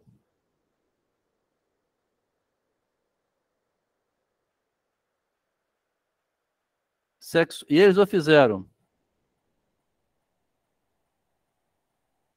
Com os símbolos por nós conhecidos, dos quais, estou certo, não tinham qualquer conhecimento. Isso marca o início de um novo ramo da psicologia experimental. O Freud estava tão obcecado pela ideia do inconsciente, dos sonhos e da experiência que fosse possível transformar em ciência, marca o início, olha só, de um novo ramo da psicologia experimental, que é induzir o paciente a sonhar, então, no caso aqui, com sexo, né? Aqui ele vai dizer o seguinte: esse sujeito, mais na frente, com esse experimento que ele fez, daí a pouco ele suicidou-se. O que interessa marcar aqui é o seguinte, então, a diferença. No momento em que ainda tinha, talvez o Freud fosse entrar numa região perigosa, né? Que é fazer experimento para comprovar a tese dele do sonho do inconsciente, ó. Aqui, Marcos, tem uma coisa que eu não sei por que os pesquisadores não se debruçaram sobre isso, tá? Esse Schroeter, um jovem vienense, nota 5 aqui, quer ver? Karl Schroeter, experimentelle träume, sonhos experimentais. Esse cara trabalhou com isso, ó. Sonhos experimentais. Cometeu suicídio no ano seguinte. Aqui, Davi. Quem vai lá fazer ayahuasca ou fazer alguma coisa que depois enlouquece e não volta ou mata, né? Igual aquele Tim Tones, que já lembramos aí, que levou um monte lá para Guiana, morreram 800 e tanto. Você vai fazer experimento psicológico, você perde o controle, rapaz. A responsabilidade sua sobre o outro, como é que vai ficar? É o próprio Jung, né? Foi fazer experimentos, né? Não, o Jung é doido mesmo. Agora veja o que o Freud estava gostando, mas agora é o Freud, tá? Não é o Jung. O Jung é pirado mesmo, né? Mas o Schroeder proporcionou a confirmação. Tudo que o Freud queria era isso, né? Que alguém confirmasse cientificamente que é verdade. Confirmou, sugerindo. Daí a pouco o rapaz se mata, ó. Sonhos experimentais. Ele deve ter insistido mais, que o Freud só mencionou essa notinha, né? O Freud não mencionou outras. Deve ter um monte. O cara fez aqui, ó. Nós estamos aqui quando? Fevereiro de 1912. Ele suicidou-se lá em maio de 1913, um ano depois. Ele deve ter feito muitos experimentos, né? Vamos experimentar mais. Vai, Eduardo, concentra a sua atenção ali, vai. Fica de 4, você tá pelado. Agora vem o negão que te pega. Você conseguiu imaginar tudo isso? Porra, Delmo. Aí,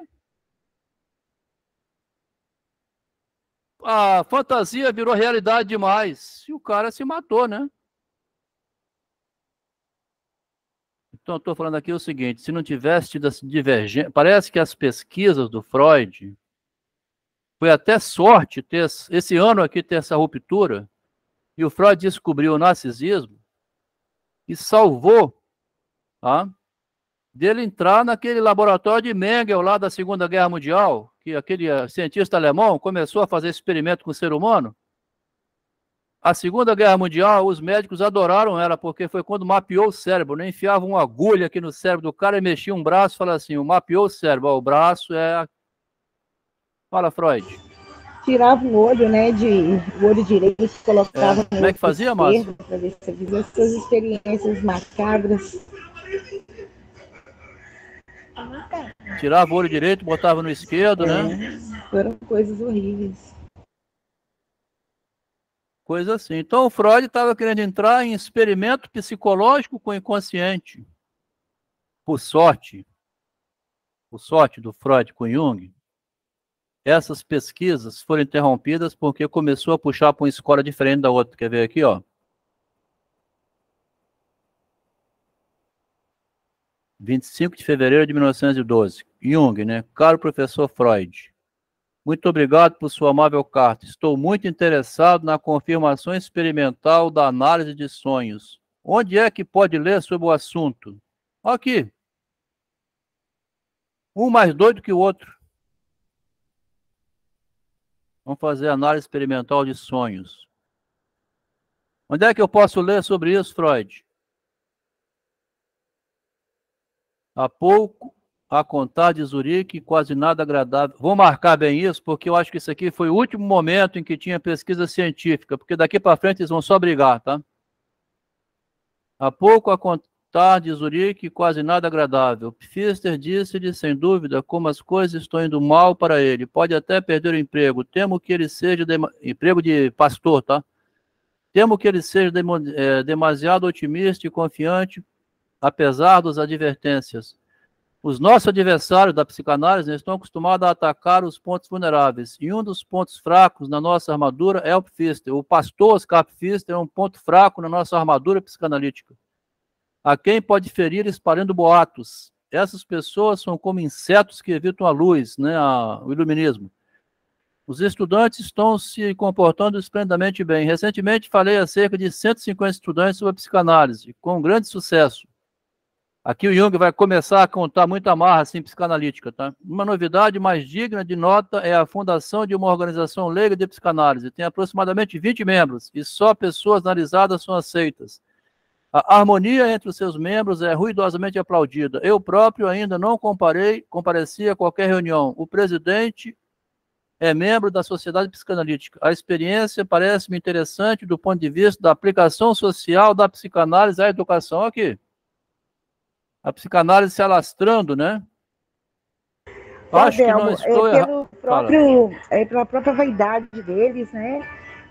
Se isso continuasse também, eles poderiam destruir tudo mesmo, porque é aquela ambição, né, de trazer o novo, né? Eu que estou inovando, né? Então, Isso aí. Narciso acaba se destruindo, né? É isso aí.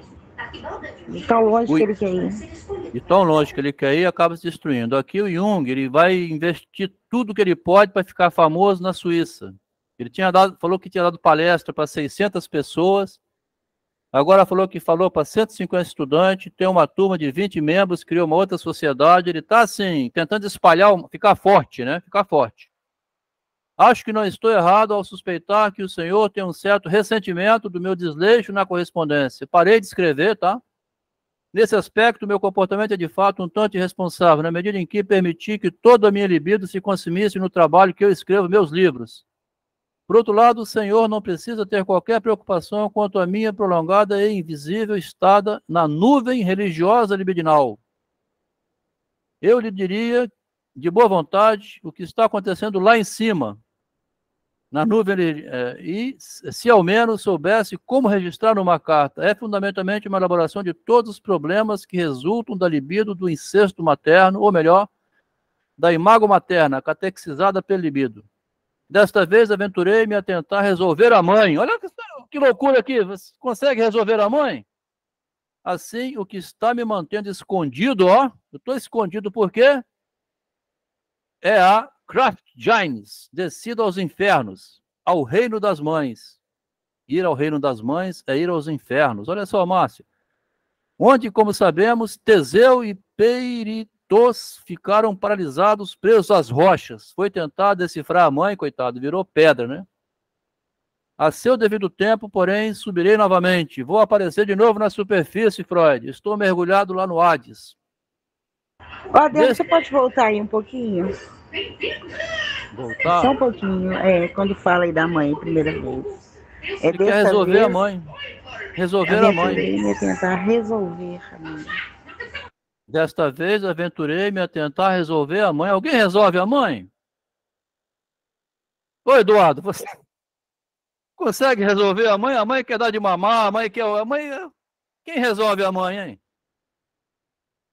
Aí ele falou assim, que desceu aos infernos, onde é o reino das mães, onde, como sabemos, Teseu e Peritos ficaram paralisados, presos às rochas. Foi tentar resolver a mãe, bicho, petrificou. É agora, Medusa. Exatamente. A seu devido tempo, subirei novamente. Estou tentando subir, Freud, estou preso aqui no Hades. Nestes últimos dias, escavei o meu caminho consideravelmente mais perto da superfície. Tenha, pois, por favor, paciência comigo durante mais algum tempo. Trarei comigo toda espécie de coisas maravilhosas, ad majore gloriam da psicanálise, pela glória da psicanálise. Aí o Freud, 29 de fevereiro. Fiquei surpreso de saber que tudo vai mal com Pfister. Na última carta do Pfister, que chegou pouco antes da sua, porque o Freud tem um livro de carta com Pfister, hein? Mostrava-se eufórico por ter finalmente encontrado uma mulher pela qual valeria a pena pôr de lado as desvantagens do casamento. Encontrei uma mulher pela qual vale a pena pôr de lado as desvantagens do casamento. Olha que interessante. Ô, Eduardo, se você encontrar uma mulher pela qual vale a pena pôr de lado as desvantagens do casamento, casa com ela, né? Nada parecia errado, não tive mais notícias dele desde então. Se está com problemas, devemos fazer tudo o que estiver ao nosso alcance. Uma comunicação provisória sobre a experiência do sonho, olha aqui, que levou à morte, né? Irá aparecer no Zentralblatt, mas não nos próximos números. As suas notícias sobre a conferência para estudante e a nova organização são gratificantes. O Freud aqui elogia, mas já ironizando, né? O que o senhor diz acerca do meu ressentimento quanto à sua tendência a negligenciar a nossa correspondência autoriza uma completa elucidação psicanalítica. Agora o Freud vai analisar Jung, hein? Veja bem. Não pode haver Adelmo, mas ele pode até fazer uma sátira, né, em relação a isso, mas ele vai permitindo com isso, né? Porque ele não tem aquela Não, agora coragem de bregar, né, mas... não, Márcia, agora eu acho que é assim, já que está separado, ele já vislumbrou. Ele já está começando a escrever o artigo lá chamado Tragédia da Ingratidão. Ele começou em junho desse ano, tá? Uhum. Ele começou em junho desse ano a escrever lá o Mercador de Veneza. Pois é, Atrás... mas assim, eu penso assim, que quando ele fala, né, que é gratificante, né, a gente está vendo que é uma zombaria, mas isso dá força para o Jung. Não, né, porque ele não foi claro, né? Não, é verdade, ele não deu um corte cego. Ô, Márcia, você vai sair do casamento, você começa a tirar as coisas, preparar novas amizades, você já tem outro namorado, você já organizou tudo. Aí quando você sai, é o que o Freud está fazendo, ele está... Beleza, Jung, vai pra frente aí, você está indo muito bem, mas ele está tirando o time dele, porque nas outras cartas, a Pfister, a Salomé, Ferenc e Binswanger e outros, que a gente botou no livro lá, né? Está no livro do narcisismo. Porque essa frase aqui, né? Eu já encontrei outra mulher, tá? Ele está fazendo uma metáfora aqui do Pfister, né? O Pfister encontrou uma mulher pela qual vale a pena pôr de lado as desvantagens de eu estar casado com você, Jung. Já encontrei outro amor. Uma comunicação provisória para as experiências do sonho irá aparecer e tal. O que o senhor diz acerca do meu ressentimento quanto à sua tendência a negligenciar a nossa correspondência? Está vendo? Ele vai pisar no Jung aqui, ó. Você parou de escrever para mim e tal, ressentimento, autorizo uma completa análise. Vou analisar o Jung agora, o Freud. Não pode haver dúvida de que eu era um correspondente exigente. Tá? Eu queria que você conversasse comigo. Nem por isso, nem posso Ele negar... usou o verbo no passado aí, né? Mas está escrevendo. O Não, tradutor... eu sei, estou dizendo assim, que hoje ele nem exige mais, né? Porque nas cartas agora ele não fala que ele está sumido, que ele escreve pouco, Jung, né? você... Ele não cobra isso. Não cobra mais. Minha esposa, você quer ir transar com o Tommy? Vai, nós estamos separando. É mais ou menos assim. Mas eu não sei se no alemão mas é passado, é verdade, bem lembrado. Não pode haver dúvida de que eu era um correspondente exigente. Nem posso negar que aguentava as suas cartas com impaciência e que as respondia prontamente. Eu esperava, e quando chegava eu respondia logo. Não levei em consideração os seus primeiros sinais de relutância. Desta vez o fato atingiu-me mais seriamente. A minha suspeita foi provocada pelo senhor mesmo. Ter se recusado a informar-me de seu estado de saúde após o cachorro te morder. Um cachorro mordeu ele aqui, ele estava mordido, né? E pelo episódio da senhora C. Avaliei-me a mim mesmo e eliminei rapidamente o excesso de libido, ou seja, não fiquei mais com raiva. Porque libido é amor e ódio, né? Senti muito fazê-lo desse modo, embora satisfeito por ver o quão prontamente resolvia a coisa. Desde então, tornei-me menos exigente e temível. Como sabemos, a irresponsabilidade não é um conceito compatível com a psicologia profunda. Ó. Você é um irresponsável, Jung. E essa irresponsabilidade não é incompatível com a psicanálise, tá? Levar paciente para a cama, ficar afundando a psicanálise, desviar para outra direção.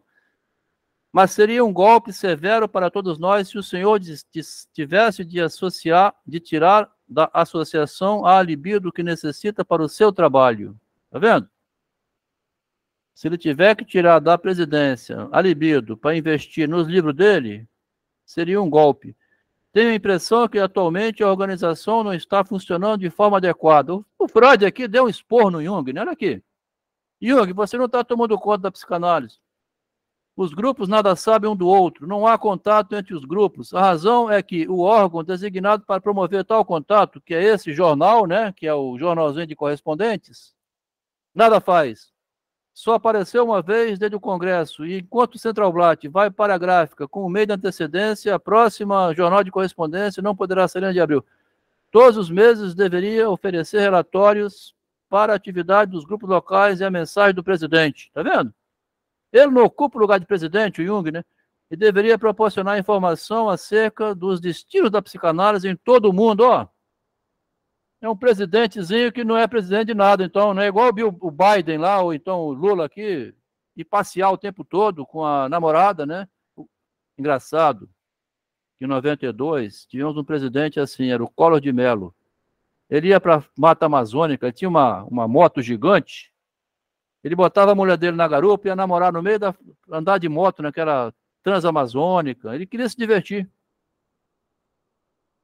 Fernando Collor de Mello, com 39 anos de idade, foi presidente do Brasil. Deveria proporcionar informação acerca do destino da psicanálise em todo o mundo. Você não faz isso, Jung. Disseram-me que Hickler não tem respondido cartas, nem acusado o recebimento de manuscritos. Hickler era o secretário, tá? Não fazia nada. O vínculo dentro da associação estreitou-se para receber os Entralblatt, que é só o artigo...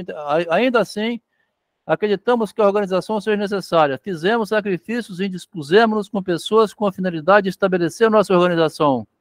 Não sou capaz de afastar-me das preocupações do dia a dia da psicanálise. Eu não consigo me afastar, Jung.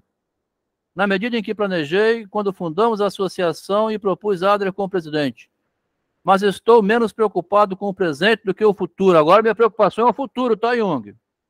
Estou determinado a fazer todas as preparações necessárias para o futuro, de modo a ver tudo em segurança nas suas mãos quando a hora chegar. Na hora da minha morte, né? Quero deixar tudo em segurança nas suas mãos. Gostaria também de lembrar a você, Jung, que o senhor se comprometeu no último congresso a tomar providências para o próximo... no início de ano. Pessoalmente, não me importarei se for suspenso este ano. Para o próximo congresso, não me importarei se não tiver congresso, porque esse de 1912 não teve congresso, tá? Teve congresso em 1909, né? 1908, 1909 viajaram para os Estados Unidos, 1910, 1911. Tiveram 3 congressos. 1912 não teve. Pessoalmente, não me importarei se for suspenso este ano o congresso de psicanálise, tá? E não teve. Aliás, parece que teve, mas foi uma guerra política. Vamos ver. Isso me deixaria livre em setembro, mas é claro, comparecerei se for realizado. Tenho trabalhado bastante em pequenas coisas, tais como os 4 artigos. Acho que o ensaio sobre o tabu vai sair na Imago, esse aí é Totem Tabu. Aí é Freud, né? Aqui, essa carta, veja bem, Márcio, ó. Essa carta, vamos observar bem, 29 de fevereiro, tá? Último dia de fevereiro. 1º de março, né? 2 de março, Jung manda uma cartinha para o Freud. Ele não recebeu a carta anterior ou recebeu e deixou num canto lá? Não vou ler essa merda não, deixou lá. Daí a pouco ele leu a carta e escreveu dia 3, ó. Dia 2 escreveu um lembrete, porque o pessoal vai encontrando no baú, vai publicando tudo. Esse lembrete aqui praticamente não significa nada, né? É uma cartinha do Jung para o Freud. Mas a carta mesmo é essa aqui, dia 3, ó. Aqui o Jung vai jogar o veneno de volta, né? Toda essa crítica que o Freud fez ao Jung, o Jung vai devolver ao Freud aqui, tá? Nós vamos ler a semana que vem. O Jung vai dizer assim: a sua carta deixou-me muito pensativo. Aqui, Márcia. A sua carta, Freud, deixou-me muito pensativo. Também porque ele entende, né? O que ele está percebendo que o Freud está cortando a dele, né? Cortou completamente. Me deixou pensativo. O que eu faço agora? Agora, o Freud vai começar a vingança dele, tá?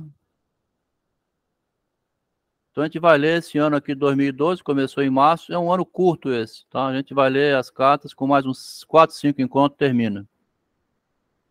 A vingança que eu falo assim, o Freud vai começar a tirar o time de campo, né? Mas ele vai tirar lentamente.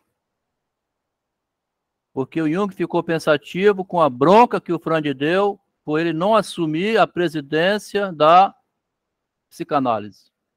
Abandonar a presidência para escrever o material dele, as pesquisas e ficar fazendo festa na cidade.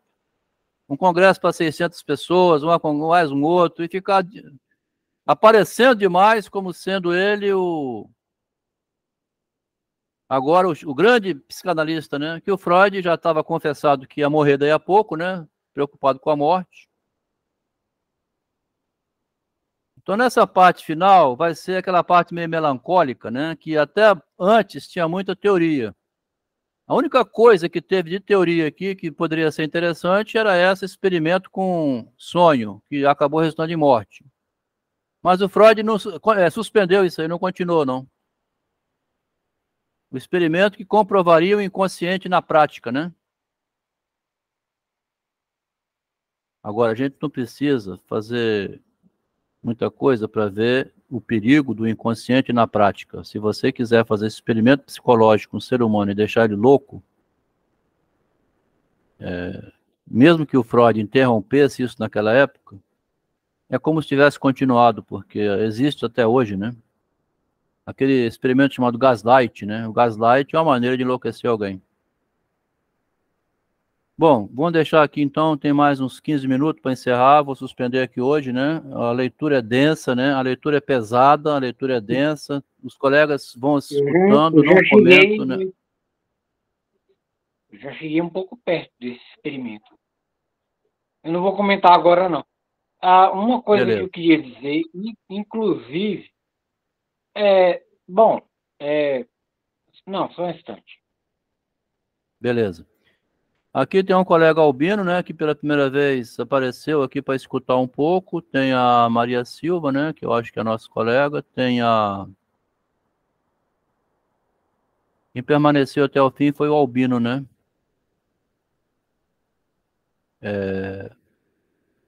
Tem a Natália, né, que eu estou vendo aqui, Quer falar algum comentário, Natália? O que você achou dessa leitura? É uma leitura pesada, viu, Natália? Assim, os inventores da psicanálise, Freud e Jung, né? Que eram quase irmãos, pesquisadores, de uma hora para outra eles chegaram no fim e estão na divergência, igual um casamento quando chega ao fim. Você é da psicologia, Natália? Professor, eu sou só estudante, ainda estou caminhando nesse percurso ainda. Você está fazendo psicologia? Isso.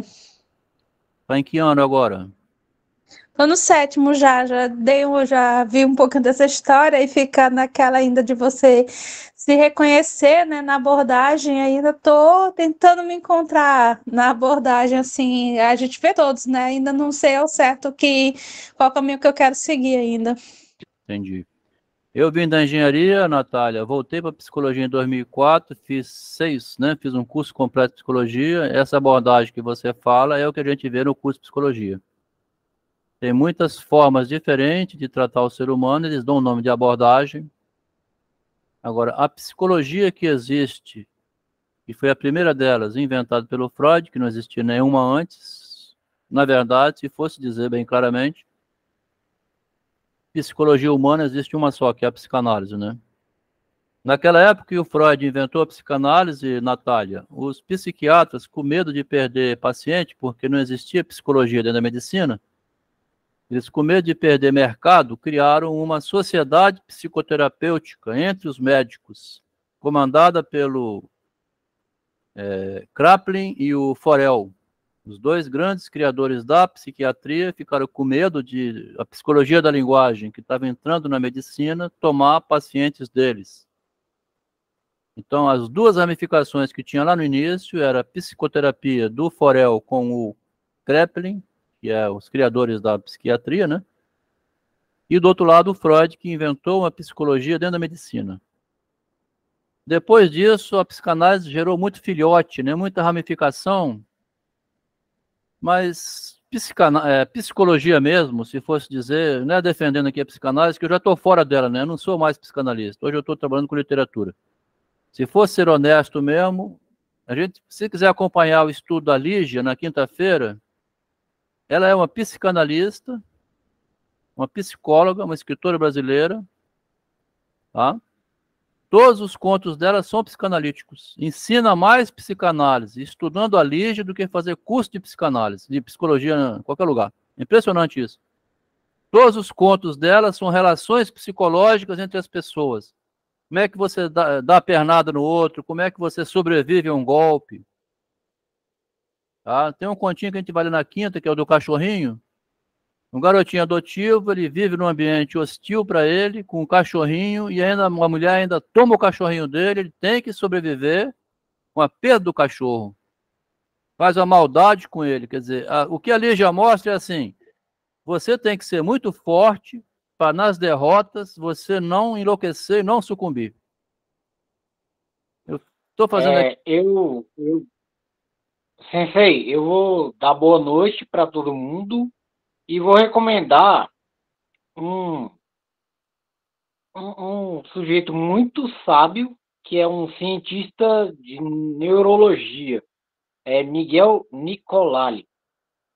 Eu vi altos documentários, eu achei muito interessante. Tá ótimo. Aí recomendo. Valeu, Freud. Para a Natália compreender, Natália, o Freud tem umas intervenções assim meio, parece aleatório, mas não, ele é artista, né? Tem uma inspiração espontânea, então ele faz música, faz verso, ele faz parte de banda musical. Como os artistas são todos diferentes, igual Cazuza, assim, né? Raul Seixas, então a gente entende o Freud por essa linha, as intervenções dele, tá? Bom, aí teve a Natália, né, que se apresentou rapidamente. Se quiser continuar, você vai gostar, tá? Teve também aqui o colega que entrou, ele saiu, né? O Bruno. O Bruno está presente. E aí, Bruno, o que você achou hoje? Foi bom? Foi maravilhoso, gostei muito. Muito produtivo. É uma varredura, né? E o Albino, se quiser escrever alguma coisa ou se manifestar, né? Veio do Facebook para cá, entrou no privado, pediu para entrar no grupo, das discussões. É um pouco cansativo, Albino, mas é isso aí que é, né? Nós estamos lendo o Freud no original nas cartas privadas, tá? Privilégio para poucos isso, viu? Da onde surgiu a psicanálise, que é do mundo privado, né? Quando você vê um casamento na igreja, já combinaram tudo antes. Quando você lê aqueles artigos públicos do Freud, você lê aquilo que a sociedade, ele permitiu publicar. Nós estamos lendo aqui o segredo do narcisismo, né? Tá bom? Muito bom, aprendizado. Sou grato aí por esse início. Passar mais vezes e se aprofundando. Obrigado. Valeu, fica à vontade. Obrigado, Bruno. Obrigado, Albino, então, a Natália, que, né, deram uma palavrinha para a gente escutar o ser humano falando. O André, Rafael também ficou até o final, tá? O Rafael, né? O Rafael já é nosso... Ele fica jogando essas figurinhas aqui, né? Boa noite a todos. Boa noite, Márcia. Boa noite, Maria. Boa noite. Boa noite, Elias. Boa noite, Davi. Obrigado por ter vindo mais uma vez, tá? A gente continua semana que vem, no domingo. Daqui a pouco vamos terminar o livro de Freud. Até a próxima, pessoal. Tchau, tchau. Obrigado, Eduardo. Vou falar uma coisa para o senhor. É bem interessante. Eu falo da engenharia, eu vim da física. Você veio da física? Eu fazia física também. Aí eu fiquei, nossa, que coisa. E tá na psicologia?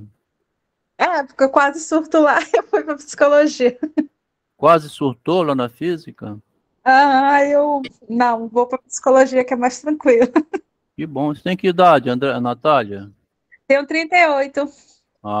Então a mulher madura, experiente, estava estudando psicologia, física, passou para psicologia. Que bom. Valeu. Agradeço, pessoal. Boa noite. Boa noite. Boa noite a quem estiver presente ainda, né? Boa noite, Lucas.